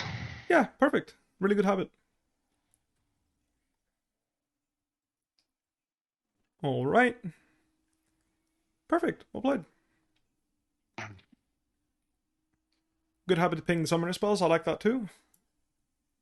We'll time it, but nah, too much work. Honestly, like, I don't do it either. Like, I just ping that shit. It's a good habit. It's a great habit if you know how to do it without losing focus, but it actually takes me too long. I can't keep my focus if I'm timing. I just spend all my brain juice on the timing. So yeah, one thing to note is like now that you've unlocked the ability to start trading aggressively, because I see that you're looking for a body slam, try to pay attention to what Elise is doing and what's happening with jungle before you start doing this. You don't want to throw your lead now to Elise ganking you and putting you in a bad spot, right? So now that we see her on the map, obviously, but you insta body slam there, and I don't know if you saw Elise on the map. I wasn't paying attention to the map, but try to keep that in mind. Like if Elise lane ganks you there and you body slam into like Gekokund, maybe you either die or you get chunked so hard that a lot of your advantage is out the window. And just keep that in mind. Obviously, now in this game you have such a big advantage. You're so tanky that probably not. But in a lot of cases where you play like Jace, for example, that can really screw your game up. Yeah, understand. What do you mean? I think the wave was too big though. No, I'm absolutely fine with the fact that I'm not judging you on this particular instance. I'm saying for the future. Okay. Just thinking about it, you know, like when you've unlocked the ability to play aggressive, think about whether or not the jungler can interact with you before you actually commit to the fight. And then if you did, perfect. If you didn't, well, fuck it. The wave was too big anyway. I agree.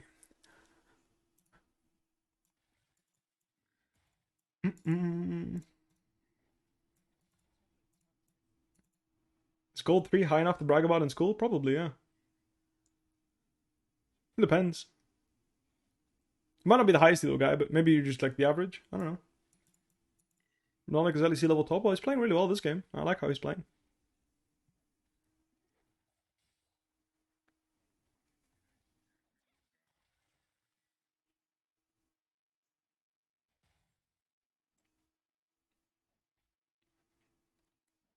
Very good.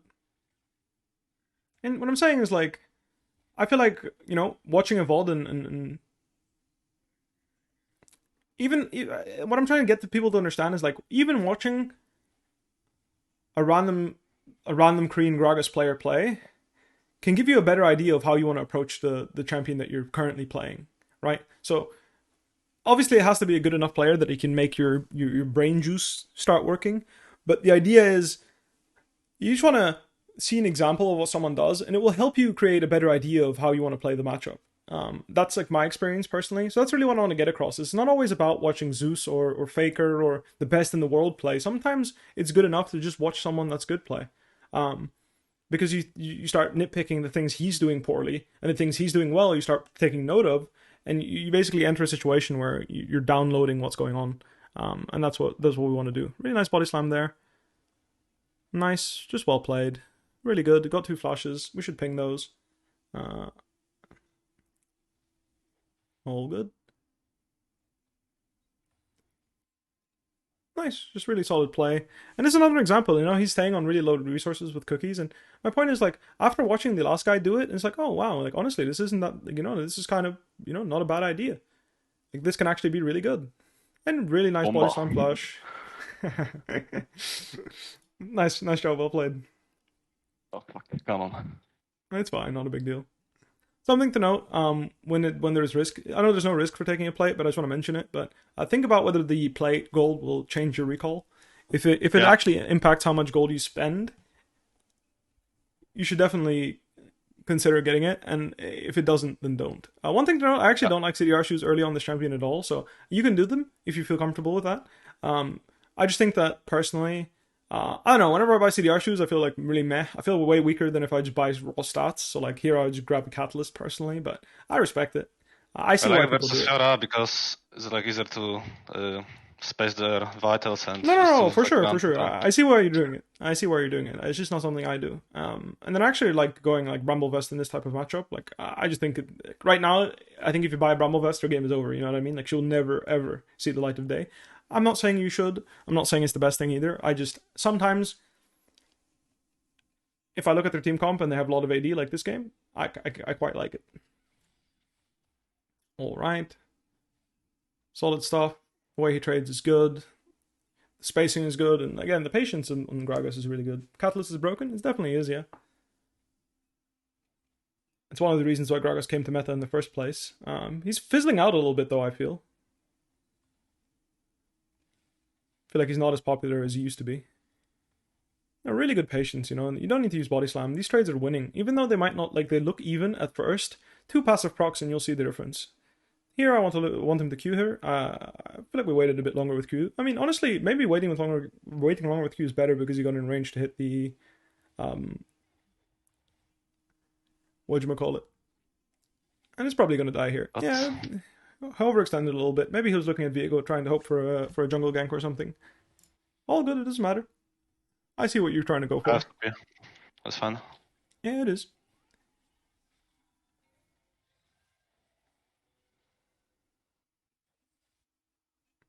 All right.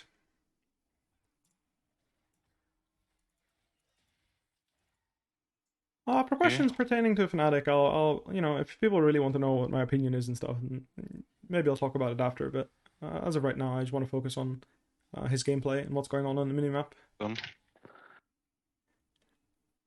Right, good hover. I like the fact that you prioritize hovering for your teammates. I think it's a good habit, even if it doesn't always pay off. Playing together is, you know, it's a team game. Playing together is really important.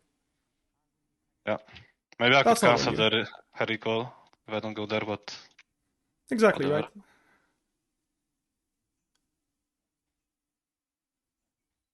Right. So something that what you're doing is good. Slow pushing can be really good. And I don't know if you're doing it, but try to think like 2 waves in advance. I'm not sure if this is something you already do, but you know, think about this wave that's coming right now, and then what are you going to do on the next wave, right? So that helps you get an idea of how much time you have to make an action before you have to get back to top lane. So after you crash this wave, think about like, is there an action for me to make on mid? Is there an action for me to make invading the jungle? Am I going to ward somewhere? These are the type of questions that are really good to ask. Am I basing? Any of these questions can help you determine what you're looking for basically in the next few minutes. Yeah. And in this case, if you say like, yeah, I'm just going to pressure her, that's also fine, right? I have good vision. Sure.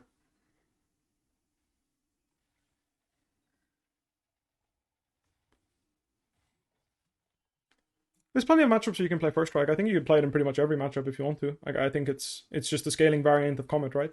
So if you want to play the first strike variant of Gragas, you're just giving up basically Scorch. Because first strike, I mean, Comet does more damage for sure, but first strike is like half. It's like you give up like 40 to 50 poke damage pretty much throughout the game. So starting level 1 all the way to thingy every time you hit Q. So if you max Q in the matchup, I would generally say it's not that great. Alright, little mid roam, I like it. It's not a bad way to, you know, you give up 2 to 3 CS, maybe less, in order to hover mid and potentially kill the Jace. I think that you literally lost 1 CS for this roam, you know? It's something that a lot of people don't realize is you just have these angles sometimes, and just having the push and moving can make the difference between can make the difference in such a spicy mid matchup, right? All right. Okay. Not a big deal. Fiora is broken. That's too good. Nah. I think you should, especially when you're playing against someone that's like shown you, if you have flash as well, if you're playing against someone that's shown you that he's holding his riposte the entire time, I personally think it can really help that you just body slam into her, and if she does parry it, you just flash out of her stun. Yeah, maybe that would be better. Just a small thing when you're playing against Fiora is like, if you're in a tough spot, just using your CC and then flashing her stun is usually the best way to run, because it creates the most space between you and her. But it's not a big deal. Yeah. Bramble and better boots. Well, this is why I don't like CDR shoes, because I feel like you compensate too much. Like, the movement speed is nice and CDR is nice, but I feel like combat stats are king on Gragas, and you saw it on the other guy's VOD as well. Like, he rushed Roa, and he even stayed in lane. I mean, even when he had the option, like, he obviously completes Roa, but my point is, like, I really prefer buying boots after the first base. I feel like this happens, and I feel like if you buy raw stats, this never happens. Like, you just stat check people straight up. With CDR shoes, I've noticed that I can't stat check people, and that's why I really don't like it personally.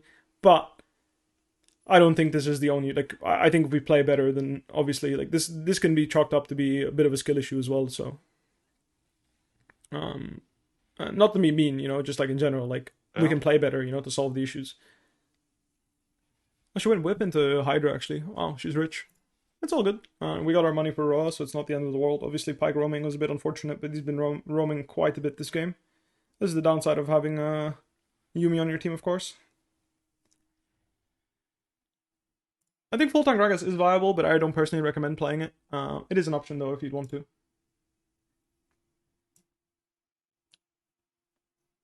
So when you're walking back to lane here, I think the most important thing that you can start questioning is, like, can I re-enter? And if I can, If I can't, what should I do? If you can, sure, go for it, right? But the way they're playing makes me feel like Elise is potentially looking for Ali was something on there, you. I think. Oh, We spotted sure, her. okay. But she's owning me. I don't know what Sphera doing. Yeah, she's owning me. Okay. The turret is gone probably.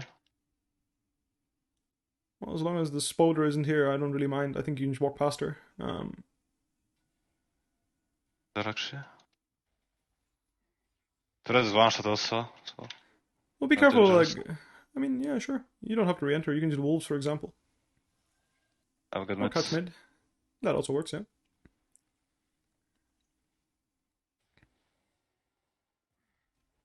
Yeah. Got her flash, not bad.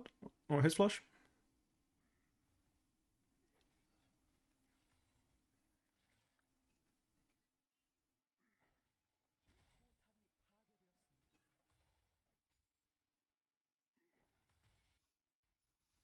So here, I think going into bot and letting Yon catch top makes a lot more sense. So it's just something that you can think of. Yeah. If Fiora goes for tier 2, Yon can respond, and then you can push mid because Jay still needs base into another top play. So here I would really prioritize being on the mid wave because enemy team is already running. So you're not going to force any play here 99% of the time, I feel like. Well, actually, we killed the least. That's more than I thought we were going to get. We'll take that. But yeah, something that I like to really do in that situation is like really prioritize getting the tempo to move into top and shut down the Fiora because obviously she's been greeting for a long time. She hasn't based since she killed you, and then she zoned you, took the towers. There's a lot of gold, right? So I would have personally gone for the top play there, or at least been really angling the top, like eyeing for that top interaction more than the bot interaction, because it looked like if Alicia's flashes Viego stun, that's pretty much it, right? So you're full I hovering think into a they're play. kinda safe. You're full hovering into a play that is just doesn't exist if they play well. Yeah. So it's just a small thing, but again, I don't mind it. You're proactive on the mid wave. That's like the first step. The next is being specific about which one you want to specifically be, or which play you specifically want to take. I don't TP. Yeah.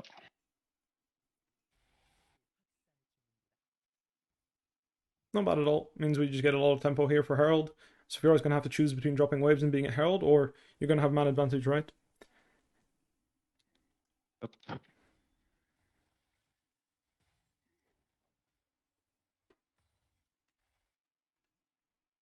If she's still dead, you can do one more wave here. You should really not be worried about doing one more wave. You should stay and do one more wave. Think? 100%. Fiora just respawned. This is how you pressure her to move. Like, if you don't push this wave, she technically doesn't need to move because you're losing as much as she is. But once you crash it into the tower, that's when she has to go bot, because then she's either losing money or not. Plus, if there is a Herald fight and your team wants to fight it, you have TP, so you don't need to be mindful. Like, you don't need to worry about not being there because you're both. You're both in bot and in top at the same time because you have TP advantage. So keep that in mind as well. If you don't have TP and you need to be there, that's a different topic. Maybe you need to base and move. However, thanks to the fact that you have TP and Fiora is still dead, you can contest the wave, you can make her respond bot lane, and then additionally, you can TP to join the fight.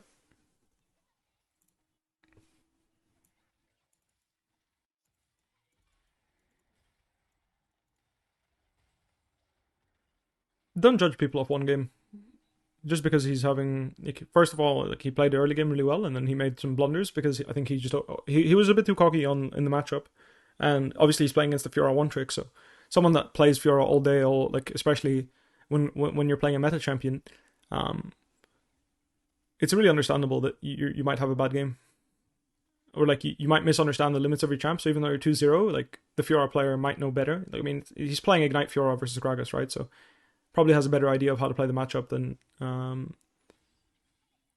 a Kochi over here. It was really close. We got outplayed a bit, but I think Viego's going to get it anyway. That's okay. Fiora, I think. Honestly, Ignite Fiora looked kind of nasty. I wouldn't be too worried about it. It's not a big deal. Like I mentioned, like I already mentioned this to everyone, but I don't really care about how well you play. It's not about that. I want to see the habits you make and the decisions you make in the game, and I already have plenty of footage for that to discuss things with you that will change your perspective on how you're thinking about the game. Because that's really what this is about, right? I'm not here to look at you body slam flash and bomb people. I'm here to try to help change your mind on the, not change your mind, but just open up another perspective is how I like to put it. So don't worry about it. It's not a big deal. All right, this TP is another beautiful point. This TP is always bad. TPing like this is very rare. No, not always bad. I should never say that, but I hate TPing like this because unless you're going to make a proactive play on this wave, this next one, where you TP to get this wave in, then make a proactive play and do something, it's rarely good. And then the thing is, unless you go get the deep wave, Fiora can just match you and then go bot. Which is why this TP is, in my opinion, really useless. Because if she's worried about something happening mid, she can just go mid. And this wave is like a really big wave, right? So you TP'd on a big wave and you didn't crash it. You pushed only one wave. So what you did is TP for 6 CS, basically. Because whether you push that wave or not, the wave's pushing towards Fiora anyway. So in other words, you TP for 6 CS to move here and then do something, right? But Fiora can just match you because it's not crashing into the tower and it's a big wave. So it's going to come back to her anyway. Which is why I don't like that sequence. I almost never like TPing like that. For this reason. I would rather drop the 6 CS, hover mid, and then push into bot when I get prio. Either way, hovering towards your teammates is fine. I don't mind that. Like, you hear what he's doing here? Like, I'm not against it, you know? He's here looking for a play. 1v1, he's in a really tough spot, so he's trying to sniff for a play. I'm always good with sniffing for a play. You're muted? I know. I'm not trying to teach him how to play macro right now. I'm trying to help you guys understand why I don't like the TP, okay? I'm letting him play the game. You think I'm going to give him a macro essay as he's playing? Jesus, he's trying to play the game. I'm going to review it with him, and I'm going to tell him exactly what I told you guys, okay? It's all good. I got a lot of stuff I can work on in terms of decision making, and then mechanics is just practice. Like, it's all good. This game was pretty rough anyway. I mean, you can still win. You have Yuumi plus Zeri, right? Yeah, and they're also kind of squishy. If I get good ult, maybe you can win.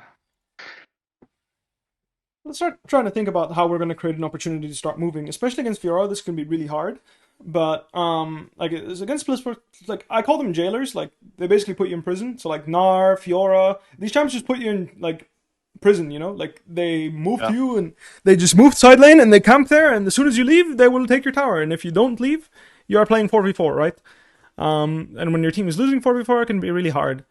So obviously the first thing you can do is TP out, and then the next thing you can do is drag people towards you to basically get you out of jail. All right, we're dead bots, so we're gonna have to cover. There's no other way. Otherwise, we're gonna lose the game. But something you can do that you haven't been doing, right, is when someone is fed like Fiora, you can actually try to set up a proactive play with pings on her. So like here, for example, pinging your Zeri, pinging your Viego. Like Baron is probably gone, so like proactively pinging that you want to kill her can be interesting. I know your teammates are like coming anyway, but making the call is just a good habit. All right.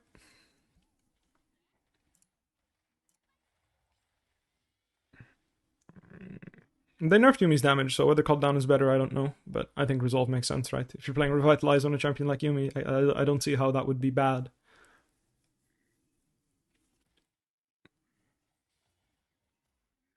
Like Revitalize plus Want of Life can't be bad on Yuumi, if that makes sense.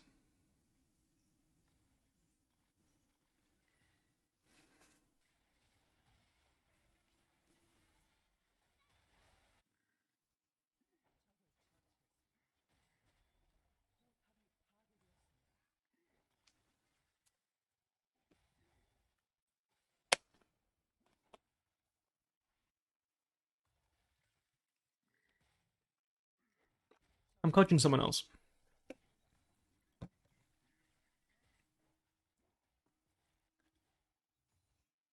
I think it's good to remove the minimap because ghosts. I could, but I don't think people. I mean, I guess they could.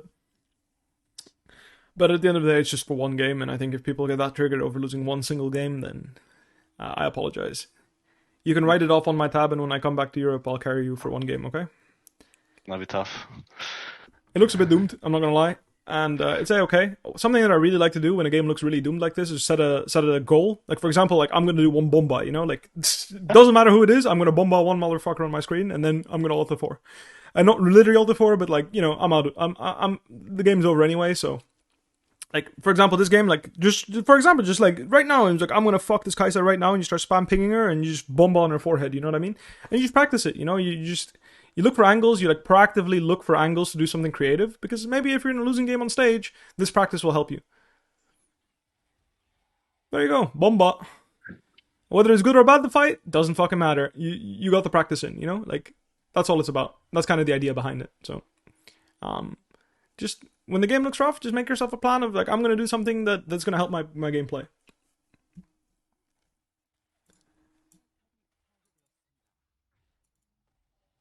Do you coach all roles? I do, yes. Right, we cancelled her, which is very good. Very good. Okay, we went for Pike, so it's a bit spicy. Need to be mindful here. Good body slam, solid stuff. Alright, and we body slam her. Really nice, solid stuff. Made sure the game isn't lost. And just play with our ID here. So here's a case where, like, you notice how I mentioned this, right? But his mouse movement. Nice try. Yeah, I just wanted to notice this is a case where actually you should be right clicking on top of your Zeri. Do you remember what I was talking about? Like if you're on top of Zeri, maybe if Kai'Sa has flash, she flashes your body slam and you guys die anyway. But if she doesn't have flash, you can actually body slam her there because she can escape your range by ulting away from you. Whereas if you're on top of Zeri, she can't do that. So I'm not saying that I'm not saying she won't flash. I'm not saying she won't flash and you die anyway. I'm just bringing that up again because like that's what the habit should be if you're trying to peel for someone, is actually to right click on top of the person you're peeling, not towards the person you're trying to stop from hitting your champion. Either way, I think we got a lot of good footage, so don't worry about it. Oh, is it not over? Maybe, yeah. Shit, it's Fnatic. Oh fuck. All good. It's not Fnatic. Blows. It's Cyanide. This at least. Alright, not bad. Let me stop the recording, and I have a lot of good stuff to go over, so honestly pretty happy with this one. Alright, sweet. Very good. Oh, never mind. You got it? You can see? Awesome. Alright, so the first thing is actually like, so one thing I wanted to note, pure specific, but what you do is good, right? You let her hit you and then you hit her because the healing only comes into effect if she has health missing, and she doesn't have health missing if you let her hit you. Now, this follow-up trade I think was really greedy, I would say. Unless you skill E, which I think would be safer. So like I personally like skilling E here. Like this trade that you did level 1, like right here, I think skilling E and like having E skilled, and when she autos, you just body slam her and then auto, and then just, you let her hit you, and then body slam her, and then walk away. I think it's really hard for her to, like, I think if you miss body slam melee range, or she queues her body slam melee range, then I don't know what went wrong, like, I think that's impossible, to be fair. 99% of times you'll cancel her, and if she queues, and if she doesn't queue, then maybe she'll queue into your direction, but since the vital is already gone, who cares, right? But that's just how I would play it. Walking up a W here can be, like, I think, like, the idea is not bad, right? You trade a lot of your HP for her HP. I just think that getting too low can be really dangerous, so be mindful of that. And then here, just wait until the Conqueror falls off before you walk back up, because now you took an extra, this was long sword worth of value. I think that was the part where it was bad, but you kind of gave her the angle to go for that really hard trade because you initially opened up here, right? Like, because you open up here, she can start playing this aggressive here. Because otherwise that would be a really bad trade for her. So it's just something you can do to increase stability, but I actually like the way you played the lane. I don't mind if you trade this hard, just be mindful that, Elise doesn't piss on your cornflakes. In this case, they were trading sides, I believe, so it was all good, but something to think about. Very good. Here, if you hit this Q, you would have been able to freeze this wave because she couldn't walk it in, so that's a small thing, but it's all good. Then you really capitalize on the fact that she was basing in this bush and just, crush her skull. You love to see it. Very good. Slow push the wave in, and this is great. So something to note, obviously, I mentioned this a lot on my stream, but you have a really big wave here, and if you're worried that you're not going to get a clean crash, so in the case that you want to recall, and I'm not saying this is the case you want to recall, but making sure you get a clean crash before this wave reaches the wave that you're going to... Like, basically, I really like when my wave crashes without the next wave really interacting with it. So just keep that in mind. In this case, I think slow pushing is the right call, but what you can opt to doing is not using your spell here, so that you can have better wave management, if that makes sense. Yeah, like shove this wave instant, so it always crashes. Either that, like, I think in this case, the right call is actually not to shove and not to trade with her like this. So you aim your Q here. So and if you miss her... Another wave. Yes, I think you should stack another wave, and that's what you're trying to do. But because you use your Q here... It won't stack, because, It's still going to stack, but it's a bit sketchy, is all I'm saying, right? And I just want you to think about it. I just want you to think about, like, is this Q...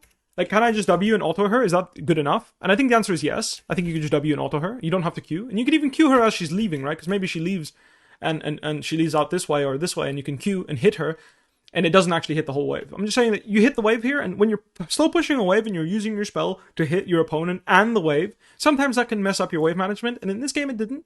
But maybe some other game, it will have an influence. And it's just something to think about. Like, in this game, you're still chill, right? The cannon crashed, but you have so many range creeps that it doesn't matter, right? Just some matchups, the wave being here and the cannon dying here, like, for example, against Olaf, right? He's the type of champion where he can literally ghost and walk you down the lane. Darius is another example. Like, you need every single creep you can get when you slow push against these champions, and you need the wave not to crash in front of their tower, but to crash, like, here, more, like, right? Yeah. So when you're playing against these champions like Olaf, Darius with Ghost, queuing like this on a short trade can actually put your wave in a worse spot. Because again, if you don't touch this wave, maybe your wave will crash here. Instead, this is where your wave crashes. And like I mentioned, in this game, it doesn't matter because you already solo killed her and you're in a much better spot. But in matchups like Olaf, Darius, Ghost users in general like Cassante, even Fiora with Ghost, Irelia, Fiora with Ghost, can really make a big difference. Yeah. Anyway, you just pressure her, and again, like, I really like the way you've been playing, and you're very patient here. I actually think that as soon as you started not using body slam at all is when you started giving her the angle to kind of fight you and kill you. I think in this matchup, even if she parries your body slam, if you have R to push her away from you, you're going to be fine most of the time. So if you're full HP, I don't think she can one-shot you like straight up. If you just body slam into her parry and then just ult her away from you, like in whatever direction, and you just run the other way, which is something that you'll be like an adaptation you could have made later in the game. But that's okay. Like I said, I don't really mind these things. It's whatever. We took her flash. We end up killing her solo with a really nice flash. I actually really like that you were looking for this. I'm not sure.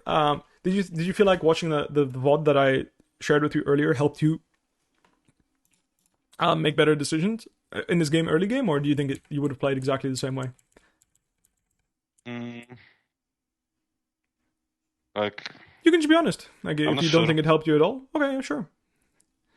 I mean, for me, at least, I was trying to get like, I mean, when she was going for CS, I was trying to land Q.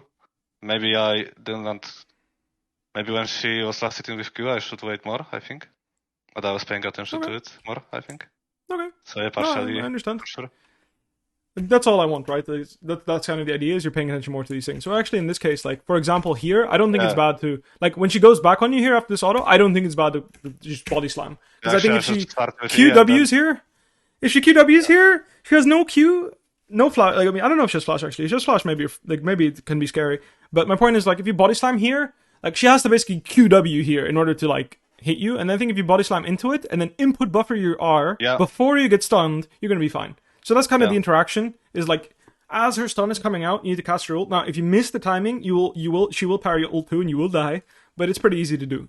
You basically listen to the clink, and when you hear the clink, you can cast your R, and it will land as she goes. So, a little bit unfortunate. One other thing here is if you don't have the damage to actually kill her with this bonk, you should not auto-attack here. It makes it much harder to run. I think if you just body slam Q and then ran, I actually think you were fine. Yeah. Because you went for this juicy bonk, which actually doesn't kill her. I actually think, look how close you are. Right now, you could be like almost here.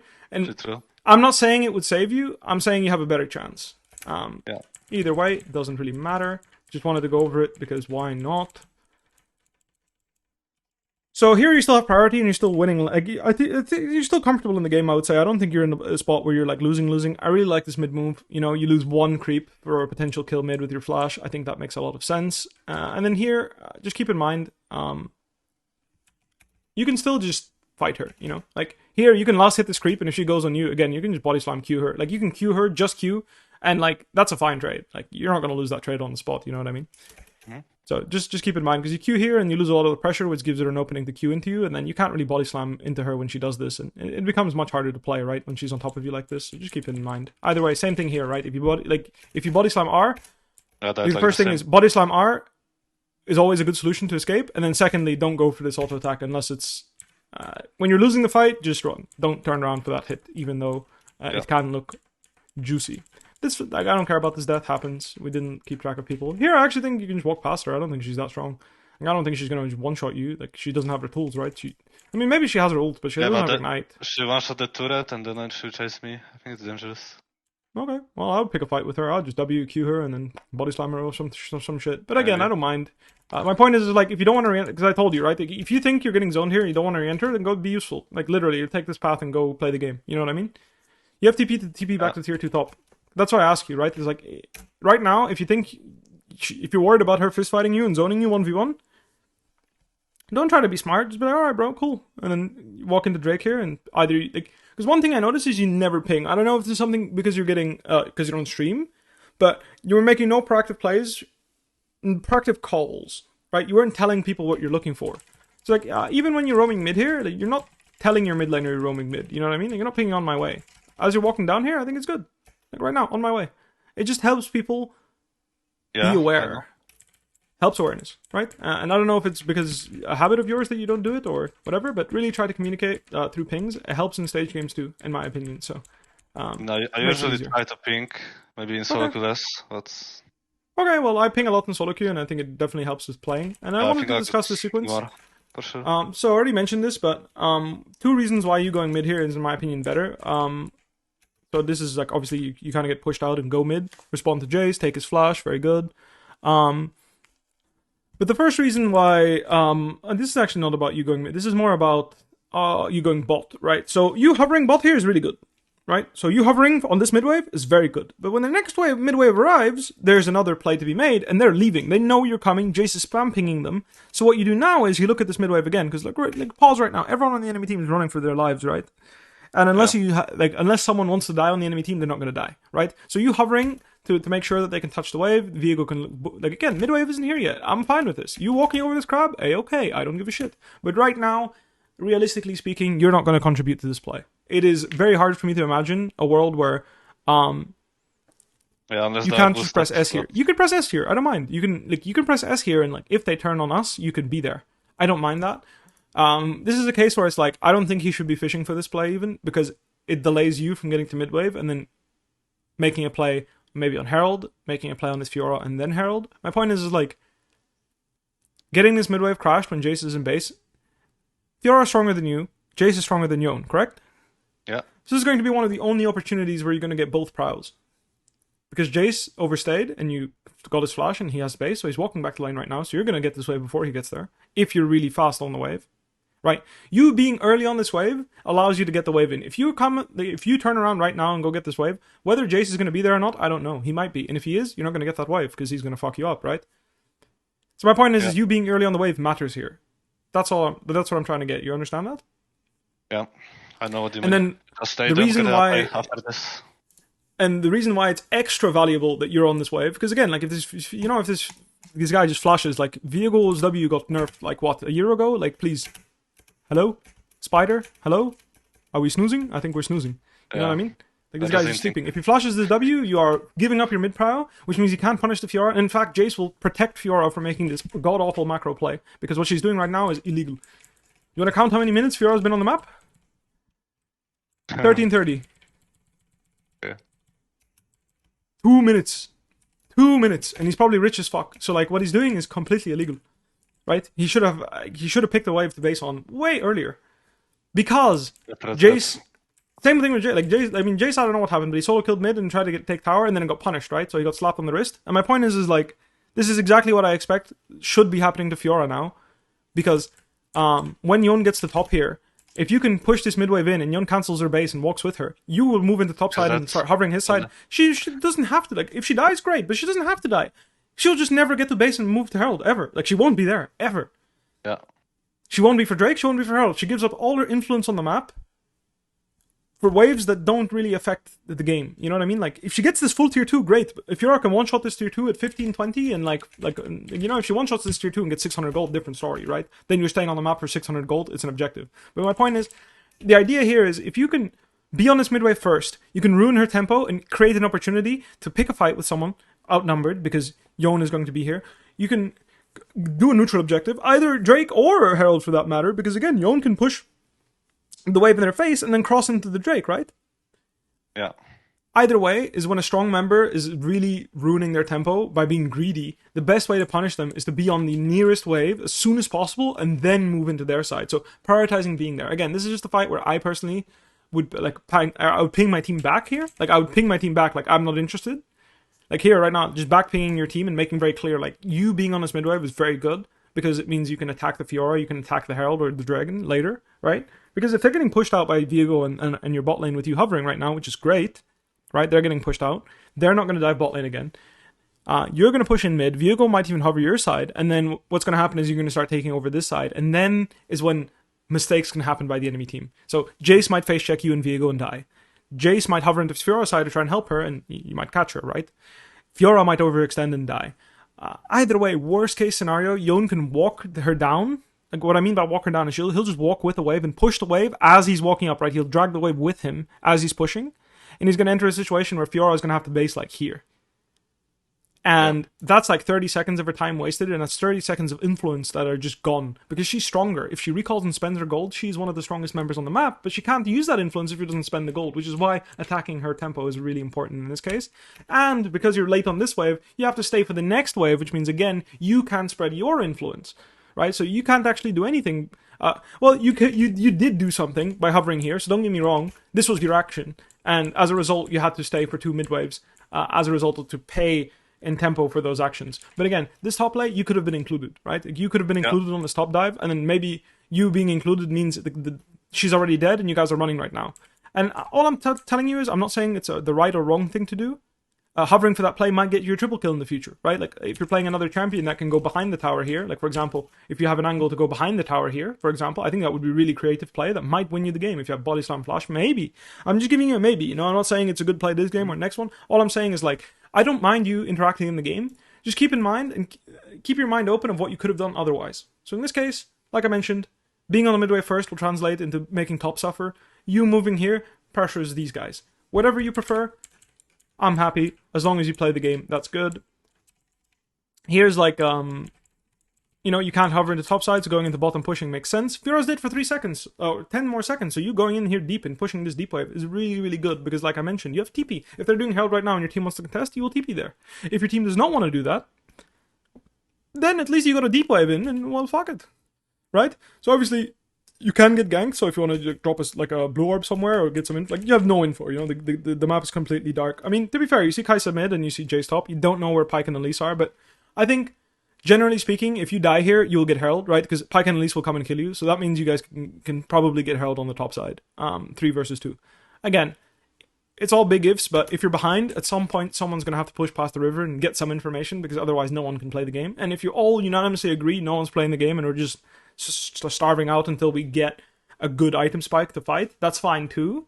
I'm just someone that prefers to take the risk in this situation, because I think their support in jungle coming to kill you here, together with Kai'Sa, is actually worse for the map, because I think that we can get Herald off that. So that's my opinion. Again, all that I care about is that you're thinking about getting this wave. Yeah, I was more thinking not about getting killed on this wave, I was more thinking about the mid wave, to just fog here to get the mid prio. Because okay, and I think it's reasonable if it makes an influence, but if you fog here, does Kai'Sa give a shit? I think she should, but maybe, I don't know. She should? What is going to happen? I think so. If she hovers top side of the mid while she's taking mid wave.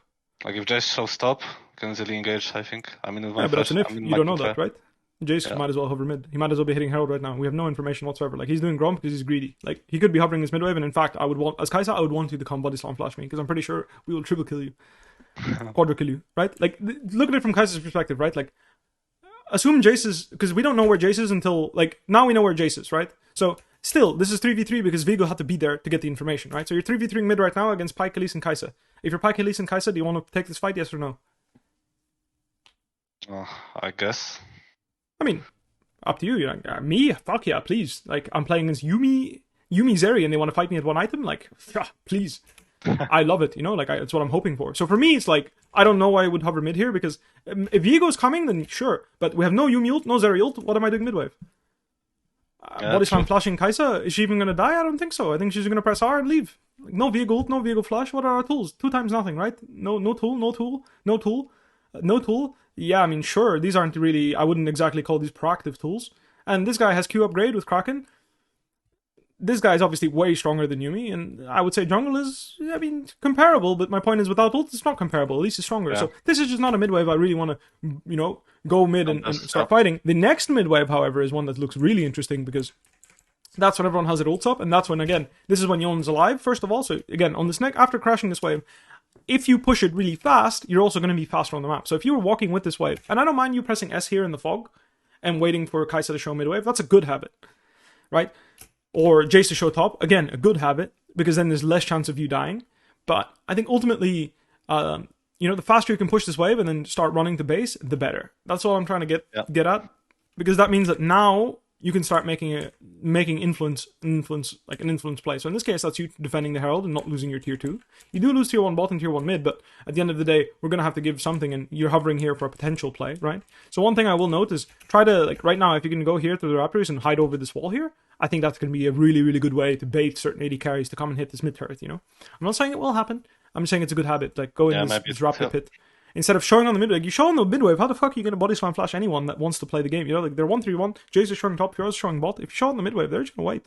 But if you go through fog, you have 2 really good pings here, you know, you go this way, they have no vision on you, maybe a really good angle. Could be investigated. But you showing on this mid wave and taxing your AD does 2 times nothing other than trigger your AD, I'll be honest with you. Like this is more mental damage towards your AD than anything else. But here, like imagine right now, right, you're here on this pink, this guy's doing this shit, bomba, and maybe we can win. I'm not saying you will, I'm not saying you won't. I'm just saying it is always the better habit to not be showing on the mid wave. It's always better to not be showing on the mid wave. If you need to show on the mid wave to take it, you must, but it's never good to show on the mid wave. Because it gives information to people that have no right to have the information. Like Kai'Sa shouldn't know that you're coming mid. You could even TP behind her, you know? Like if you're in fog, you TP behind her, nothing she might not know. My point is like, the difference between information and no information is huge, right? Like imagine you TP behind her, right? If she knows that you're TPing behind her, she can make a correct decision on how to play around you, right? Yeah. If she doesn't know you're TPing, you'll surprise her.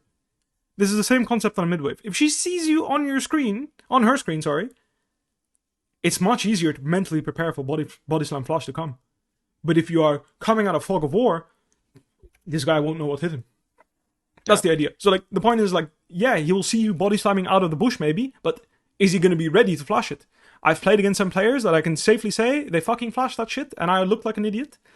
But I will say it's less than 20 players I would say that I would trust to consistently flash it, okay? And sometimes people do it, but consistently I would say like it's not even worth trying because I know he's going to flash it. I'd say there's less than 20 players I know of that I would not body slam flash. Unfortunately, 2 of them were in the same team one week. It was HLE. I fucking Zinzao flash auto-attacked in, and Chovy just fucking it was disgusting. He flashed it, and Ezreal eat it. Like, it was disgusting. These guys were too good. Like, I don't know, man. Like, I'm in EU. I flash auto-attack literally pretty much everyone except Caps, and they will get knocked up. Those fuckers, like, I can't. Whatever, man. Sure. You're too good. I don't mind. Same thing here, you know? Like, go around. Better angle. And if you want to help your team, go this way. So again, like, if you want to help, take this path. And if you want to attack, go this path. Less chance of information. Like, right now, going this path, dropping a pink here. Yeah, could have a pike, maybe. Maybe you can bomb on this pike, and maybe they don't have vision, and you get all the way over here, and then someone face checks you, and you bomb on their heads. My point is, just using vision to your advantage is always going to help. I don't care if you die. Doesn't matter. Let me think. Oh, yeah, let me actually go back here. I think, is this where you TP? Oh, yes, this TP is the worst TP in the history of TPs, okay?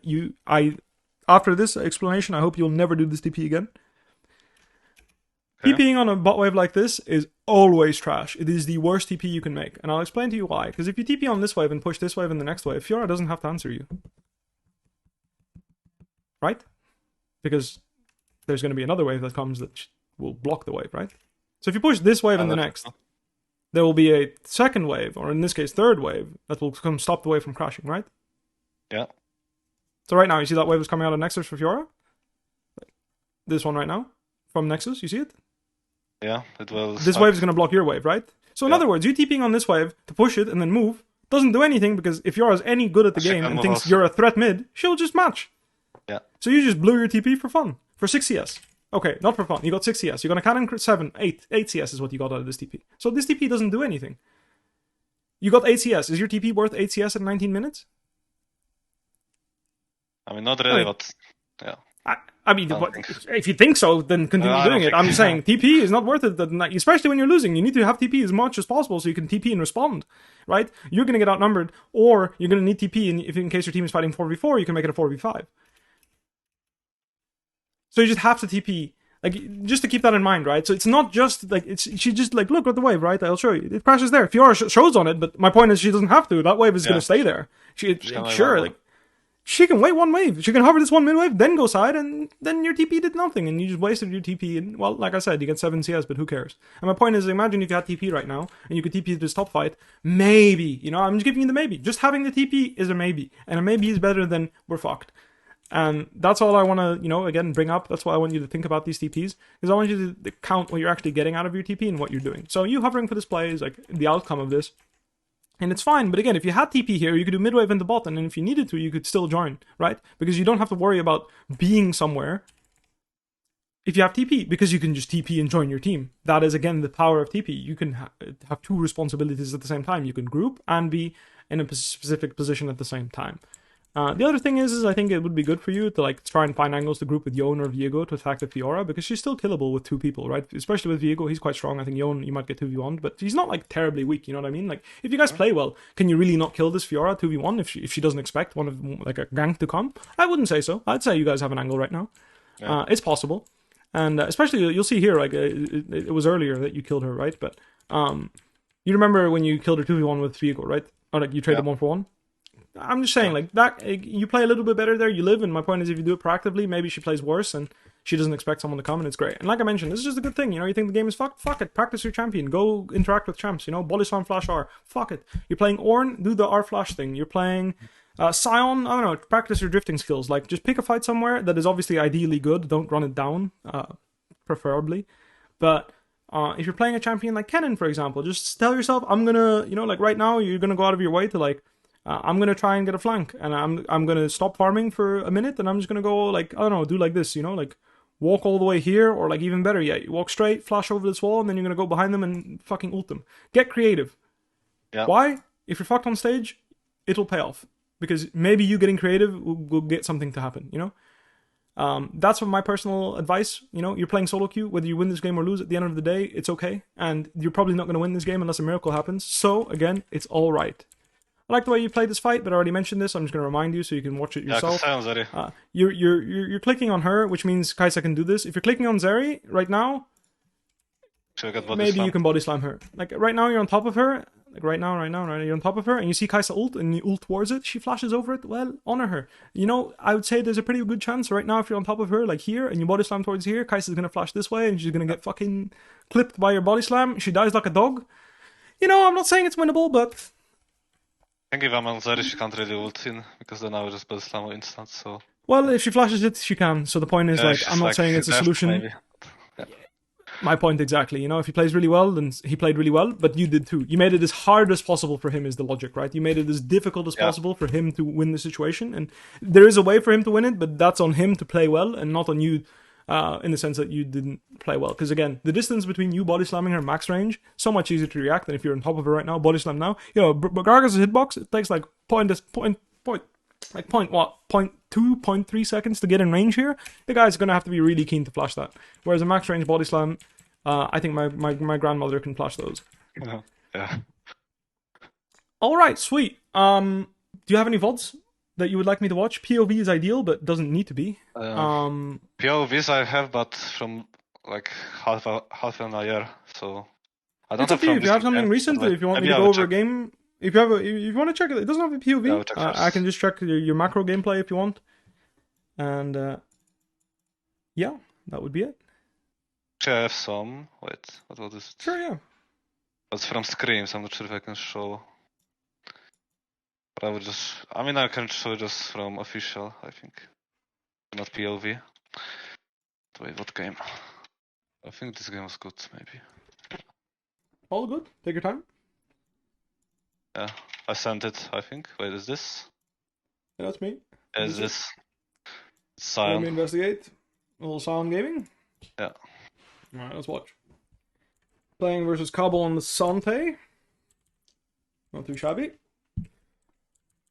One thing to note, I like Ghost in this matchup, so it's something to think about if you want to play Ghost Sion. I think it's not bad in this type of game. I never played this, but I saw Balls going it. Maybe it's good, not sure. It's not bad. Flash is good too, so don't worry. Just something to think about. Nothing happening. Again, I'm looking mostly at you, I'm not looking at anyone else. You play with Peng? That's nice. He used to do 1v1s with thing. No, he used to do 1v1s with Niski. Okay. I believe. I think it was Niski, yeah. Yeah, probably. And Steelback, Jesus, that's a fucking blast from the past. He's the GOAT. Taking 2-1 to 5 games. Yeah, legit. Alright, so let's see. How did you contribute to this fight? What happened? You are a tank and you're going for top wave instead of being here for position? Yeah, I could be there before. Is that legal? Let's see our resources, right? Because I want to understand what happened here. Because your ult is on CD and I need to know when you used it. When did you use your ult? I think I used it to the... Oh, he ulted you and you ulted him, me. yeah. Yeah, that's fine. Like, fuck it, you trade ults. I'm okay with that. I'm just making sure, you know. So Xante has no ult. Your jungler is on your side. Obviously, you don't want to play too aggressive because you can still get ganked even if Xante has no ult. So you get Prio here, don't you? Or does he get it on you? I can't tell. This is why it can be annoying. Yeah. I don't know if he has the minions or not. No, he has the minions. So you... Let me see. So one thing I just want to note is, like, two things you can do in this situation is, the first thing is, when you have the wave like here, you can basically, like, one of your strengths of your champion is that you can just put your body on a wave and start queuing it, and then take harass in order to get the push. But if you do manage to, you know, if you do get pushed in and you do equalize the wave, which is exactly what's happening here, you're basically just catching wave. On this neutral wave, it's really important that you just decide for yourself what you want to do. In this case, I think, especially with how aggressive your teammates are pathing, you should just drop this neutral wave and start moving for position, or even start casting your ult. Like, start casting your ult to group with your team, connect with your team. So, like, the idea is you don't go into the pit, you literally cast it towards your teammates like this. Like, you drive in a way where you're curving into your team and you will stop in the pixel bush. You know what I mean? So, like, you turn around, you aim it here, and then you turn it into the pixel bush, and then stop it here, and that way, you're not disconnected. Because the thing is, they can turn on you, and you can't really do much, because if you get kicked further into the river, all you're doing is eating damage, but your teammates can't follow up, can't deal damage, you're just stuck.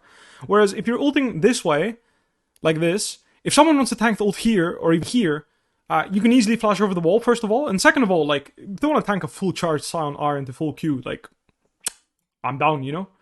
That is an angle they can follow up on here. Whereas if you're ulting in here, this guy will body block and stop follow up from happening. But if someone's walking into you here when you're casting an ult, that can be really hard to do. So just something to note when you're playing Sion or any champion in the game. If you can connect, consider using your tools to connect. Because in this case, obviously, you having been here would have been really, like, you having been here and standing, basically, like I mentioned, you ult down here and you cancel your R here, you're getting information on the Herald, you're getting info on who's there, you're behind Leona, like, it becomes so much harder to play for the enemy team, and I feel like both solo laners here kind of grief, like, you guys, both of this neutral wave, do you know this guy's doing this? Do we have, like, Hawkshot on it or some shit? What's going on here?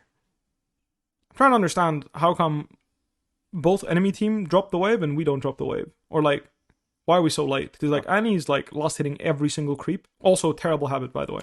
You should kill, like, leave 2 range creeps or 3 range creeps up. The wave will crash. Who cares, man? Let's go fight, you know? Like, you guys are playing Sion, Annie, Viego. In my opinion, you guys are, like, probably some of the strongest 3v3 topside in the game, I think. Like, literally. I have a hard time imagining a stronger 3v3 than this. Plus, you have level 6 advantage on your support, right? So as much as Leona is stronger than Ashe, if you're level 6 to 5, I think it's very reasonable to pick a fight.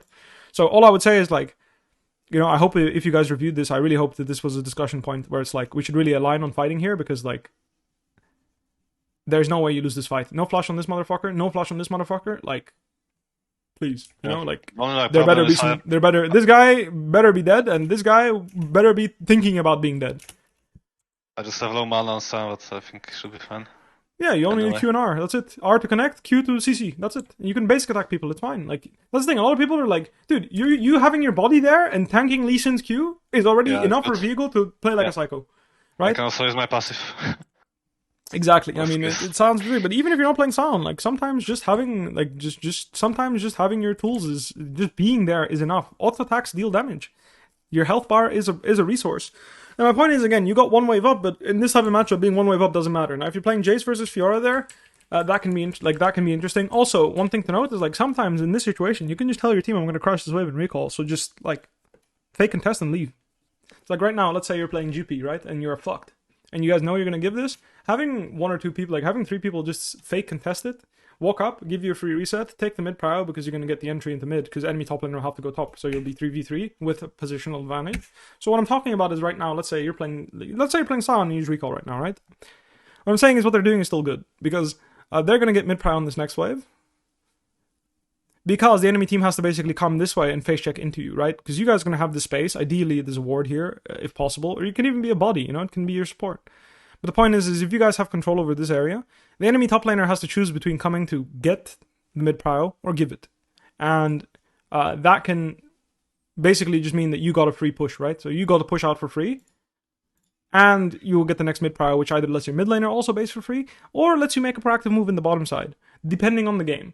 I'm just telling you about the sequence because if you're drafting stuff like, for example, Gangplank, Cassiopeia, like really greedy late game drafts, giving up the Herald and fake contesting in this way to contest, have your top laner push out and not move, and then that means that you have the position on this bush in this area, and therefore you get mid-prio most of the time. Now, is it always going to get you mid-prio? No, sometimes the enemy champions are just too strong, but if your champions are reasonably strong, like for example, Cassiopeia is a great example of a champion. If you run into her, she's really strong. In these skirmishes. Same with, for example, Braum. Even though he loses lane and he scales, like if you run into him, he's going to fist fight you to death early game, right? So just something to think about.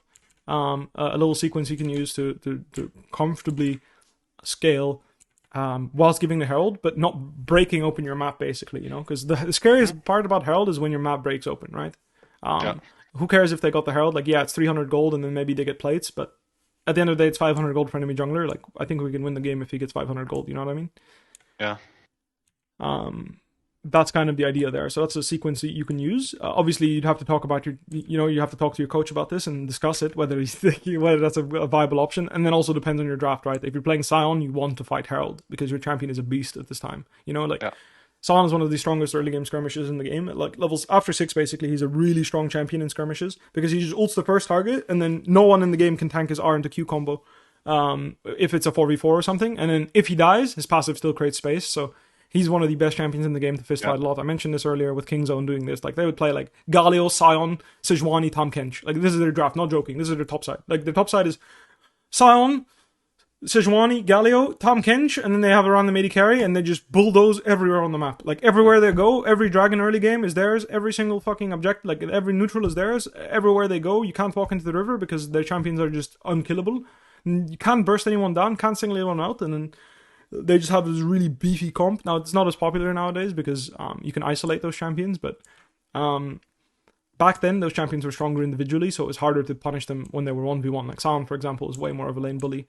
And the Galio was a bit more robust, I would say. He's gotten nerfed since. But anyway, the idea is there, like tank champions. What I'm trying to say is like tank champions are at their strongest before, like after level 6, at their one item. And then usually their second item is like their last spike.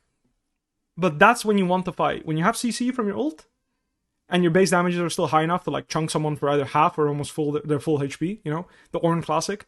Trust me, a full charge Sion R into, like, your W is ready, you do a full Q, level 7, most champions are gonna fucking die.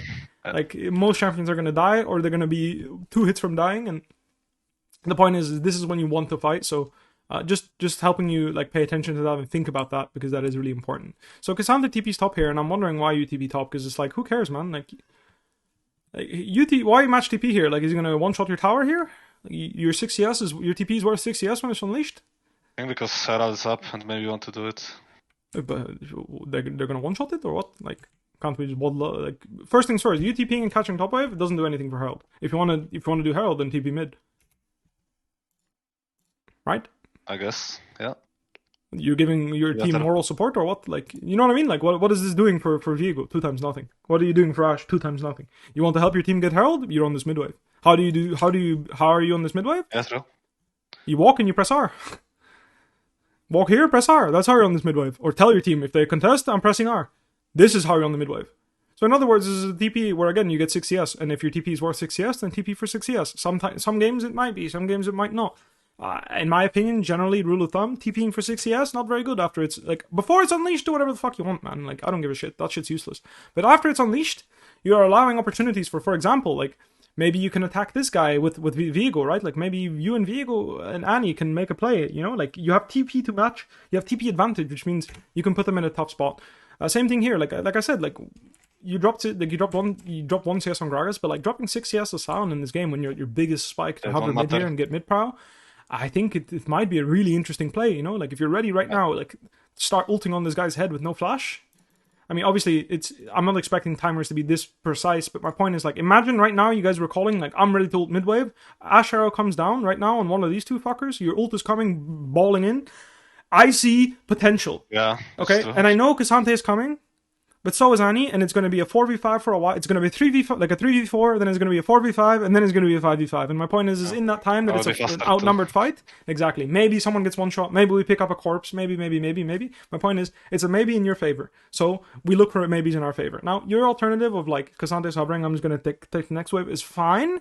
And what you're doing here, this sequence is acceptable. I'm just bringing it up to you so you think about it, okay? Yeah. Because again, why did we get this Herald? You want to know why? You got the space? K'Sante wants the 7 CS more. No. K'Sante wants the 7 CS more than he wants all the space. Because if K'Sante walks in here... Yeah, they can't enter unless I ult. These guys aren't going to fucking move. Now, obviously, Annie's coming, so that is something to note, right? So, in this case, actually, like, Annie is dropping 7 CS, and Ryze is coming, but you guys don't one-shot the Herald, right? So, if taking the space and making it harder for you guys to re-enter is the first step, in my opinion. Now, I actually don't know. Did they see Annie? They do see Annie, okay. So the thing is, like, all I'm trying to say is, like, the habit should be that K'Sante moves here, in my opinion, okay? This is my opinion. I think the habit should be that he moves on this pink, looks, he sees Annie, still looks, because, again, you can one-shot Vigo right now if you hit him with a CC chain, right? Then leave. Then he goes to does this. Because he's seeing if there's a griefer, you know, he's sniffing for an int, you know, like maybe there's an inter. Take a moment, you know, take an opportunity. 3 seconds every time. Press S in this bush. Someone face checks you, Leona R, Q, Lee Sin R, boom, he's dead. Pretty happy times. They leave, they come back in when the Ryze moves, boom, Herald is theirs. Now, we instantly give no opportunity to use our tools. Lee Sin is strong as fuck. Leona's strong as fuck right now. Like, Leona's 20 times Ash right now, agreed? Look at the scoreboard. Like, who would you rather fight with? Kindle Gem Ash or Kindle Gem Leona? I would rather have Kindle Gem Leona 20 out of 20 games. 20 out of 20 games. In a fight like this, right? And our point is we need to spend our tempo to actually be here as K'Sante. And same for you as Sound. Be here, give that opportunity to Leona, and then leave. Alright? Help your homie out. He wants to fight. He's really strong. He's way stronger than enemy support. Your support being much stronger than enemy support is relevant. And then, additionally, because we went to top wave and do the whole top wave, now we can't connect. Because now we're stuck here. Same thing what happened with you earlier, right? If you're doing the top wave, you can't connect. So now, K'Sante has to go all the way around, and it's just really hard for him to join, right? Again, you're putting your body on the top wave first, and I wonder why. Why can't you be here right now? Why couldn't you just be here? So. Yeah, sure. I don't mind if you're here. Like, I don't mind if you don't show, but then commit to not showing. Like, right now, you showing immediately, boom. Like, I know the mid-wave is already gone because Ryze is on it, but my point is you can help your team re-enter the aggressive way because you've seen K'Sante up until now. So my point is K'Sante now stopped showing, right? So now, right now, he kills the last creep. I mean, you're queuing him, and that's fine and all, but my point is this is kind of useless because you have vision. If you have no vision here, what you're doing, marking him, is good. But if you have vision, there's no way K'Sante at level 11 can, like, fucking, like, I don't know what the fuck he would have to do to kill these two, but, like, let's be real, this is not happening, right? Isn't. I think your most vulnerable champion is Annie right now, and I think it would help a lot if you were here taking over Annie's job, or doing it with her, and then that way you guys can still potentially look into getting mid-wave as well, because K'Sante is doing this thing where he TP top, so he's no TP, can't contest mid-wave. He's also showing top, meanwhile you're here. Like, you can literally start pushing people out, you know? You can just tell them, fuck off. If your top laner's farming, great, happy for him. And you start pushing people out, tell them to fuck off. You know, like right now, you step a centimeter out of this bush, what are they gonna do? They're gonna just look at you and be like, well, alright, bye. And then you're gonna be like, alright, cool, I'm gonna follow you because I want this mid-wave. And then your team can also follow you, because if you're here, your ADs can be here, right? These two can be here if you're here. Yeah. But because you're here, they have to take so much, to give so much space. Annie has to give space as well, because she can't actually tank the engage. I mean, your Annie has balls of fucking, like, biggest balls I've ever seen.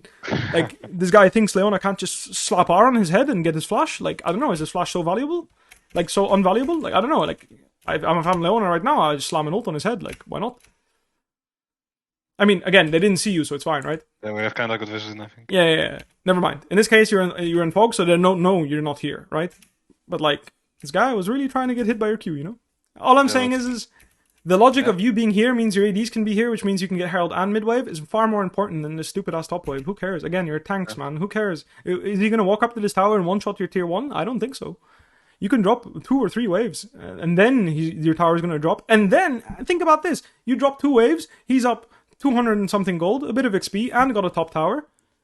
He's up 500 gold. Since when is a 500 gold lead on Cassante gonna blow up your Nexus? Like, last I checked, it never does, right? So again, like, look what happens. You're fucking driving into mid, getting cooldowns, giving your team the confidence to fight. My point is like, all I want you to agree on is what you just did is fucking beautiful, you know? Like, I don't mind if you ult mid, great, you're playing your champ, you know? Sion's biggest strength is he has a semi-global, you know? Like, that's one of his biggest strengths. So you pushing top wave first and moving into mid is great. I like the planning. I like you saying right now, I'm going to do top wave and then move mid because this mid wave is fucked anyway. Because that's exactly what you did, right? This mid wave is fucked. So what do? You go top wave first and then you go mid.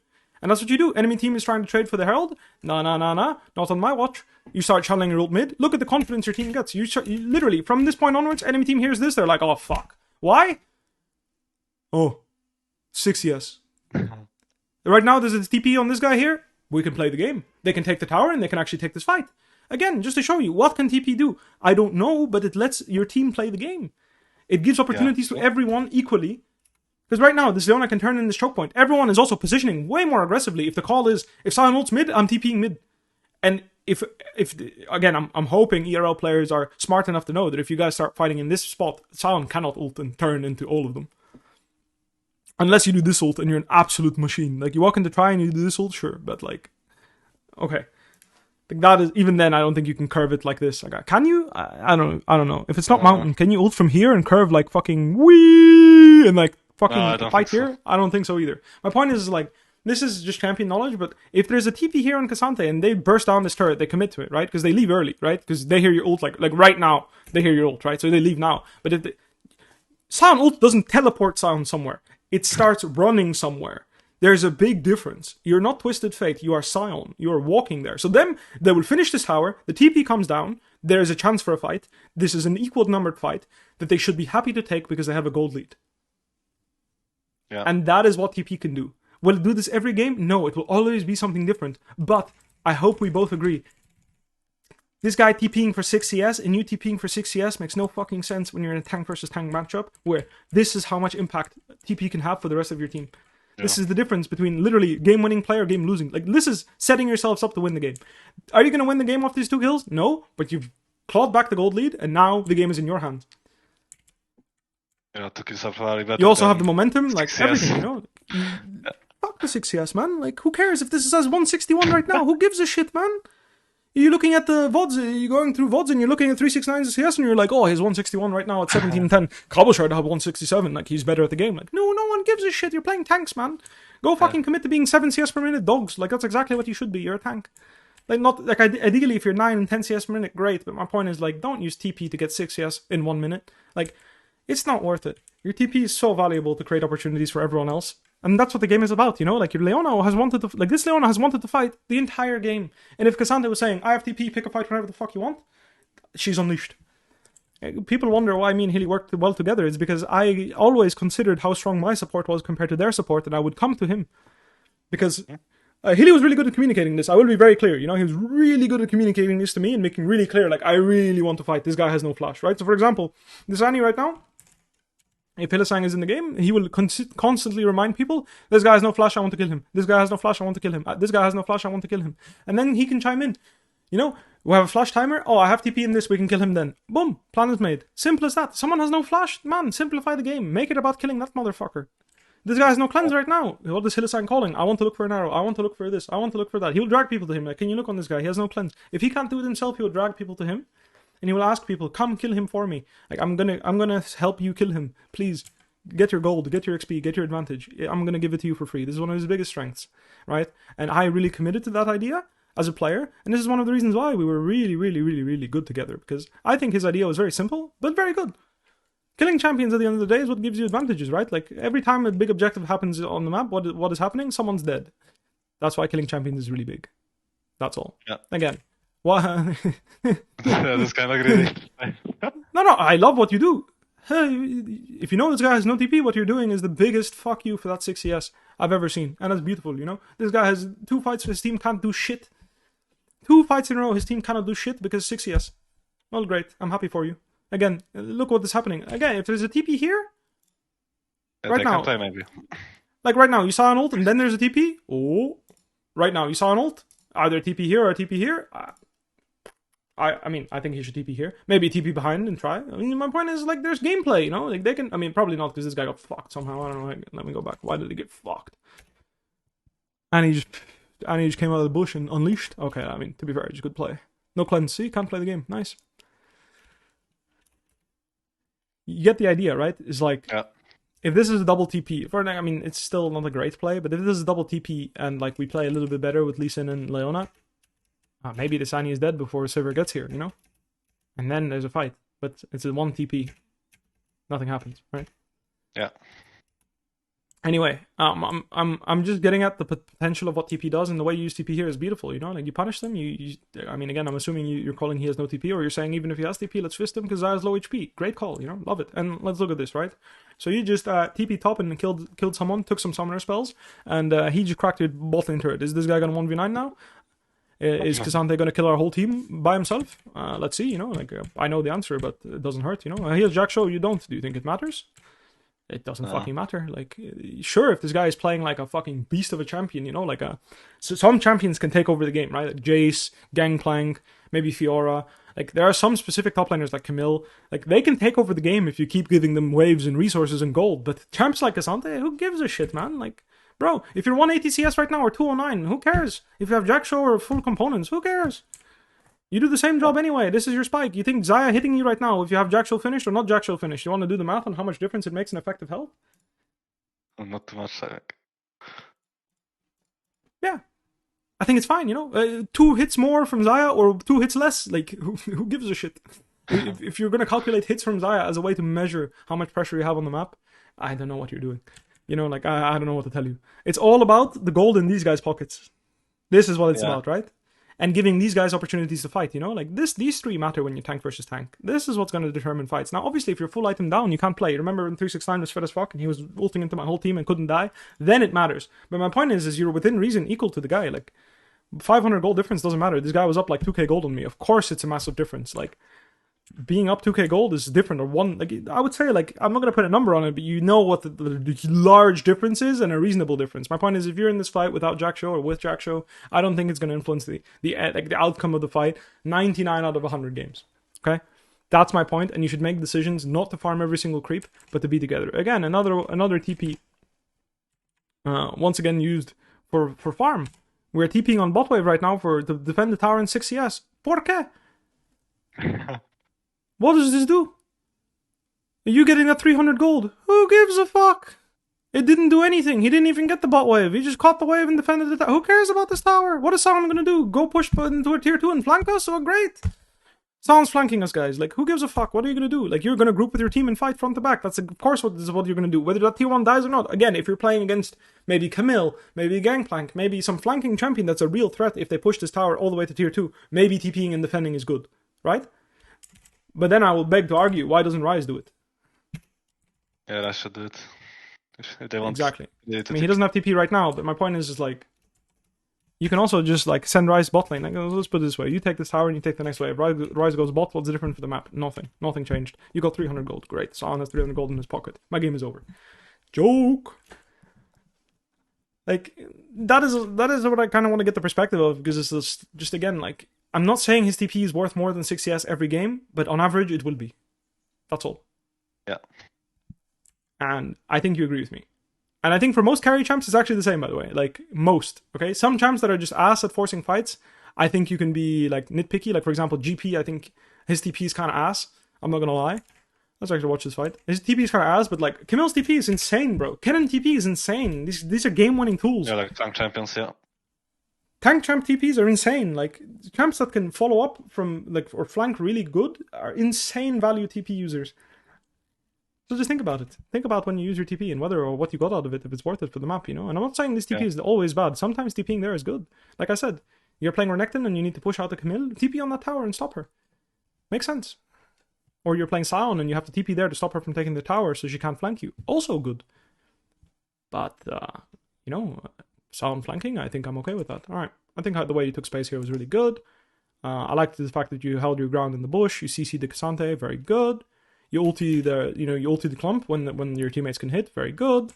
Just generally really well played, I would say. Yeah. I mean, the only thing is I think you could be It's good. I think it's good. Honestly, there's some high ground, low ground fuckery that this Q doesn't hit. Like, it looks like it might. I can respect it. Either way, good Q. It zones people at the very worst case, and just generally good, you know? Again, small thing here is like aiming your Q up would be optimal, but I don't expect you to look at these things. I'm just saying if you're channeling Q this way, their backline can't play the game. I'm not saying you'll hit all of them and stun all of them. Like, if they're good, they're not going to get hit, right? But looking at their threats rather than the people that you're trying to kill can be a really good habit. I know it's very hard, and I'm mentioning it to you not because I do it well. It's because it's just the best thing. I know that, you know? Like, you can agree with me, if you were aware enough right now to aim your Q in this choke point, you would be insane. Like, you would be insane in terms of awareness if you're queuing here. Yeah, that would be good. That would be insane awareness. Because your screen is obviously on this guy, but if you were actually looking here and you channel Q here, even if they don't get hit, the amount of space you create is they need to run. Unbelievable. Like, insane play. Either way, I think you put your body well, you didn't overextend, you didn't take any free damage, and well, Viego got fucked, I think, because he got kicked, right? Yeah, he got kicked, so it's fine. It's fine. Police can also get 1-for-1 by jumping into your whole team to kick your jungler. I think we will allow it. Very good. Let's look at the macro real quick. Well, after this reset, what are we doing? We're going to the golems. No, we're going straight to bot wave? Okay. I mean, again, just think about it, right? If you walking on this with this mid wave here makes a difference, do it. If you have no ult, so you're like, nah, we're all farming, also fine. But like, you know, all I'm saying is, this guy has ult. Like, let's say a game where next time, this guy, you have ult, he has ult, everyone has ult. Maybe walking with this mid wave and then going bot can be better. Just think about it. Yeah. In this case, you're all farming, so I don't mind. If you're there on the next mid wave, I'm happy. Here, do this wave, catch it, and go mid. Right? You can be on this mid wave and be on this bot wave at the same time. Do you know why? I have ulti and TP. Yeah, you're Sion. You're OP. You have ult. So right now, I want you to be on both. Which you kind of do, which is good. Just keep in mind, you can also hover from this way, right? So you don't have to go into the river if you're weak. You can also do this. Just again, think about it. You do it well. In this case, you did it well. I'm happy. Now we full move. Very good. Oh, we don't full move. That's fine. Just pick a timing to full move and let your team know that you're full moving, and then you do the whole sweeping everything, right? Because this happening when you're not here, illegal. Do you know why? I mean, they're giving mid, so we're kind of. Why is it illegal that your teammates are doing this when you're not there? Not because it's bad. The reason why it's illegal is because you can do it at any given point. Anytime you want to be here, you can be here. Anytime. You can be here. Like, if you guys want to go deep, call it right now and bring Sion. Why not? Why have Sion use his TP for a fight when he can just walk there and be there? Yeah. Being there is better than TPing in. Yeah. Right? So, like, if you guys are talking about going deep, include yourself. Be there. Put your body there. Like, what can they see Sion right now on the enemy team. They're like, fuck. Literally. That is what enemy support is thinking. That's what enemy AD is thinking. That's what enemy jungle is thinking. And that's what enemy mid is thinking. Your Cassandra is thinking, like, what the fuck? Like, who cares? But everyone else on the team is like, fuck, man. This guy's on my screen. I can't play. You can't die right now. You're literally a god. Like, it takes effort to die right now. Like, literally, you have to try to die. That's why I want you to be here, okay? This game, it doesn't matter, maybe. But the next one, let's say Cassandra face checks here, and like you guys have really good vision, right? So here they have a pink, right? So let's say they spot you, right? And Ryze goes bot, and nothing happens. But next game, maybe they have no vision right now, and this guy's walking in, and you're like right here, and you say, fuck that. And you just fucking murk him. Because now you guys have to give. But if Sion was here, you wouldn't have to give. Right? And you have 2 more waves. Just for clarity here. This wave that is bot right now, you see this wave? This wave that's bot right now, right? Yeah. This is not the wave you need to defend bot. Yeah, because it will crash. I mean, the 0-5 wave will catch it before it crashes. So if Ryze is on this wave, that's still fine. It's on the next wave that Ryze is there that you already need to be moving, right? Yeah. So basically, you have timing right now to drop this wave, go up mid, walk all the way up until the river bush, and then you'll have to start moving down again, because that's the wave you have to answer Ryze, or you will lose damage on your tower, or potentially your tower, depending on how fast someone pushes. You know, Camille Fiora might one-shot it, but Ryze doesn't. But in this case, you get my point, right? Just be mindful. Yeah. And my point is, again, it's good that you're moving, and it's good that you're here after pushing the wave, but sometimes just do it in between, you know? Like, we don't always need to get the wave. We're playing Sion. It's okay. We can drop one wave. It's all good. And I'm not saying drop wave and wave and wave and wave. I'm just saying, like, think about it, okay? You can farm. If your team wants to farm, farm with them. If your team wants to pressure, pressure with them. That's all I'm saying. If your team is making practice plays, you'll notice that you will farm naturally because your ult will always be on cooldown. So when your ult's on cooldown, you're not going to want to move, right? Like, that's all I'm saying. And that's kind of the mindset I want you to enter. It's just like, when you move proactively and drop a wave and use your ult, you will automatically go in farming mode after making your play because you're done. You have no ult now. And I'm only talking about this in situations where there's oinking, right? 2 minutes on Drake, you using your ult, no one cares. Obviously, don't make proactive plays 2 minutes before Drake, and then you don't have ult for Drake. That's a problem. But like 2 minutes, like 1:30 before Drake, you get your ult back. Like, it's just a freebie. They have no cooldowns now. Getting Xayah's flash makes the Drake fight easier. Just to think about it, you know. So yeah, again, a lot of farming is good. Farming is good. I like it. I like it when tanks farm. Tanks farming is good. One thing to note for Sion, I think Sion is the type of champ where you just become, like, your tank, like, the amount of tank you get diminishes. So, like, after second item, I think you stop being, like, you can't get more tanky if they buy penetration items. So, I really like going either Stark's Gauge or Titanic Hydra, because it's like, at some point, if I only buy tank items, they will ignore me. So either you go support items or you go damage items. In this case, you have really good CS per minute, so I would recommend going Titanic Hydra or Starax. But being an actual damage threat is more relevant than being unkillable, because you will not be unkillable as soon as Xayah finishes LDR. You will be killable because she deals 25% increased damage to you, and there's no tank item in the game other than maybe. I mean, in this case, if you want to be really nitpicky, you could go Anathemas against Xayah and Anathemas her, and that will make you the most tanky possible. But yeah. You're on the midwave, and let's see the difference between you being on the midwave and not being on the midwave, right? So you're out here on the midwave, which is great. Obviously, you're here after pushing the wave, which is still a good thing.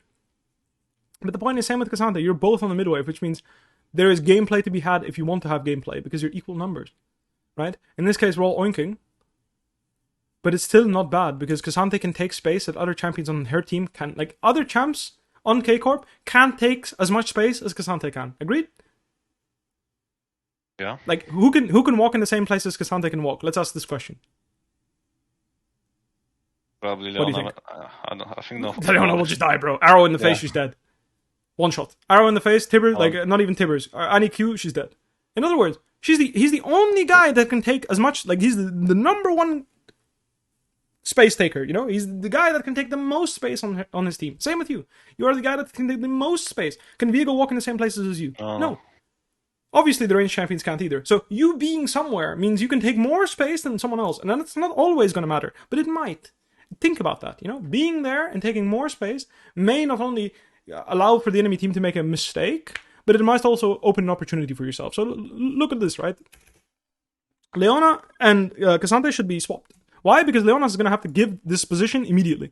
Or die. In this case, well, yeah, great. She's fucking dead, right? Nice deal, but my point is, if Cassandra is here and Leona is here, there's less likelihood of a steal. Now, obviously, we were a bit dizzy on the Cassandra and missed our spells, etc., etc. I get that. I'm not talking about this. I'm just thinking, logically speaking, and it's not even about, like, the idea is good. One guy zones, one guy holds. But the point is that the guy that's holding should actually be able to hold the CC, you know? Yeah. Because right now, this guy gets hit by Arrow, he's dead. This guy gets hit by Sayonara, he's dead. He gets hit by Aniar, he's dead. You know what I mean? Like, literally, boom, he's dead. That's all he contributed. 2 times nothing. You walked past her even. It didn't matter, you know? And I'm not saying what they did was a bad attempt. I think it was fair. All I'm saying is, this is why the difference between you as a tank and the support is massive. It's also in teamfights, okay, if you bonk your, like, let's say, instead of the hitting Baron, all 5 of the enemy team is here, or all 4, and you bonk into Leona, and Leona tanks our spells, and you tank their spells, you're going to not die. You're going to be fine. She's going to get one shot. That's why it's a big difference in who is the person that is taking the space, okay? It's a really big difference. All right, very nice. Your jungler smurfed it. You killed their nexus. Very good. I just want you to think about these things, you know? And if you come to the conclusion that you want to be there or don't want to be there, up to you. Just think about, if I'm there, does that make a difference? And if the answer is yes, and you don't lose too much, maybe you should be there. You did go chains, and you did put it on Xayah, I assume. Or did you put it on Ryze? Yeah. No, on Xayah, I think. Very smart. I like that. But this stone plate, I think this might as well be a like, this can be redemption, this can be Titanic Hydra. Like, you're gonna die to Void Staff LDR either way. I mean, in this case, he doesn't have Void yet, so you can argue, like, yeah, fuck it. But whether you have stone plate or whatever, like, if he doesn't have Void, he's not gonna kill you anyway. Like, it doesn't matter what you build. Let's put it this way: how many EQs does you think it takes for you to die right now? Whether you have that I don't know, like 20 maybe. 20, yeah. So my point is, you don't need to buy more defensive items. You can either buy more damage to be a bigger threat, or you can buy support items to help your team more. See, like you're literally laughing at him. That's how little damage he does. Whether you buy another support item or not, it's not going to magically make him start one-shotting you. Just something to think about when you're fed a Sion is to spend your extra gold on something a bit more, a bit better to be a bigger threat or a bigger threat. Like I really think Titanic Hydra Sion. I mean, you've seen boss full charge R someone some squishies, no? Like trust me, I do it too. I also really like Heartsteel for this reason because I think that Jackshaw's great, right? So don't get me wrong, I think it gives you a lot of stats, so it is a great item. But some games like this, for example, I would really like to rush Heartsteel. Because it gives you actual threat when you are in on the backline. But in this case, I don't think you have to R in on the backline. You can just kill their front line, so I don't mind. I don't think it's a Heartsteel game necessarily. I'm just again helping you. I want you to juice the brain, think about it. Yeah, Heartsteel is good as well, this game. I think both are good, so all good. Anyway, that's going to be it for me. I hope I got you to think about specific things. Is there anything you want to ask me? I don't know, but every time someone asks this question, I have nothing to say. I don't know, maybe after the coaching, because right now, there's a Discord channel we opened for you in the Discord admin. Exactly. And you can drop messages there, and so whoever gets a coaching session gets a specific channel. So you'll see if you open the thing. It's called follow up. So you can follow up there, and you can reach out if you have any questions. Drop them there, and I'm happy to reply.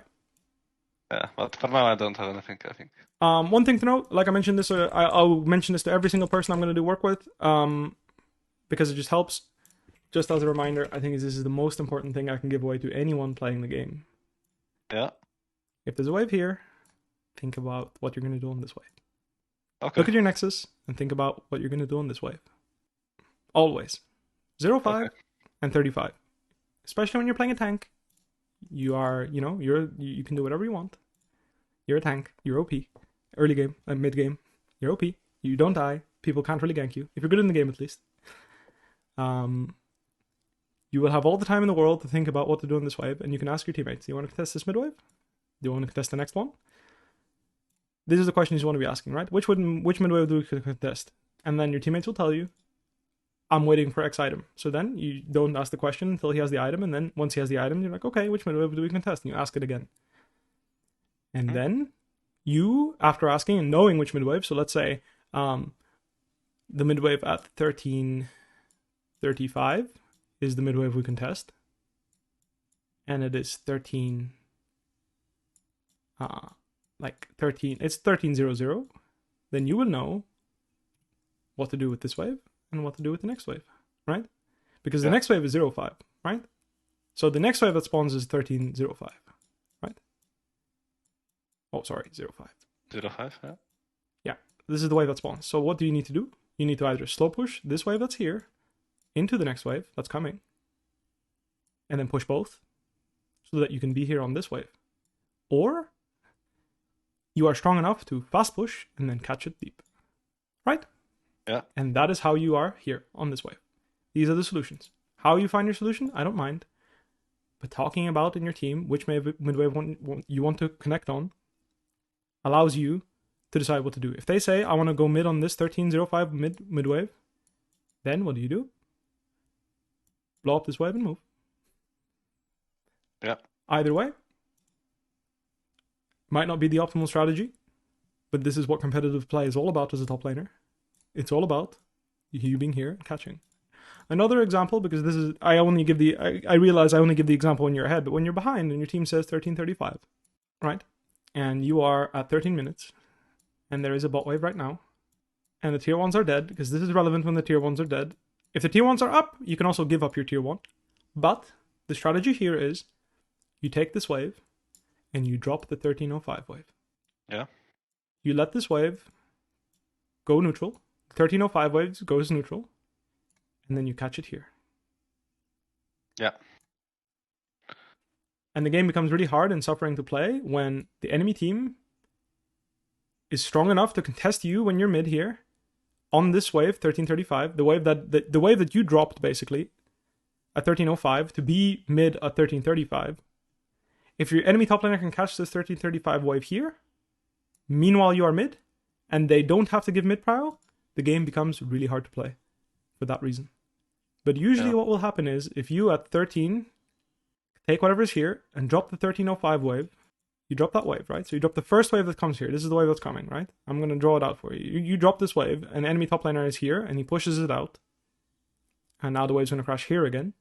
Usually what will happen is the fact that you're in this area, instead of bot, will mean he can't touch this wave. Yeah, we got first move. However, you will have to go back eventually.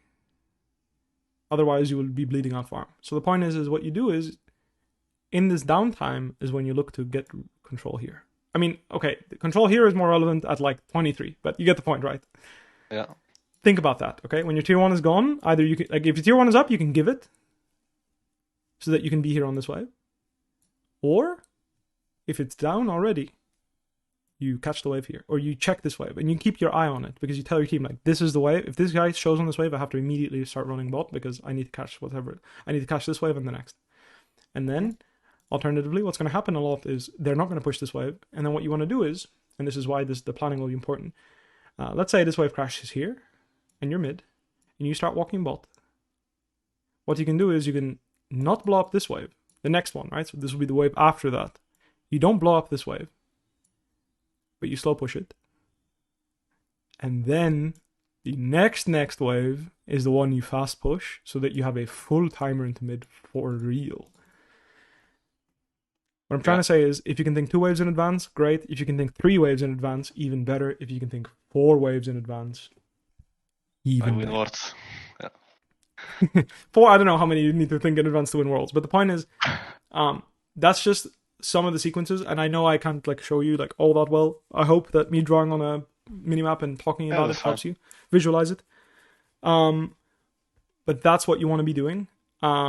In order to be at least very effective in tank versus tank. And then if you're playing versus a carry, it just ultimately it just matters how fast you need to go catch this wave. That is the only thing that matters. Yeah. And then also, if you're playing versus a carry that jails you, you're in prison. So remember, you're against Fiora in prison. Call the homies. Yeah, I need to help. Yeah, I had that. Reckless was really good at this actually. As an AD carry, he would find really good timings to just like, I'm gonna whatever, this works too. Reckless was really good at saying, you know what, I'm just gonna go wee and kill this guy. But Healy was also really good at it. So like my bot lane for most of my career was really good at like, if I was getting jailed in prison, they would come and kill the guy that's prisoning me, putting me in jail. Yeah. All right, man. I had a good time. I hope it helped, and I wish you the best of luck, man. Take care. Yeah, same for you. Thanks for the coaching, and I don't know, good night for you. Or I mean, I'm gonna be up. I have someone else right in the pipeline right now to coach again, so I'm gonna be going straight for another session. So I appreciate that. Thank you very much. Have a good day. Yeah, thanks. Have a good day. Have a good one. Take care. Bye. See ya. Oh, I cut off him saying thank you.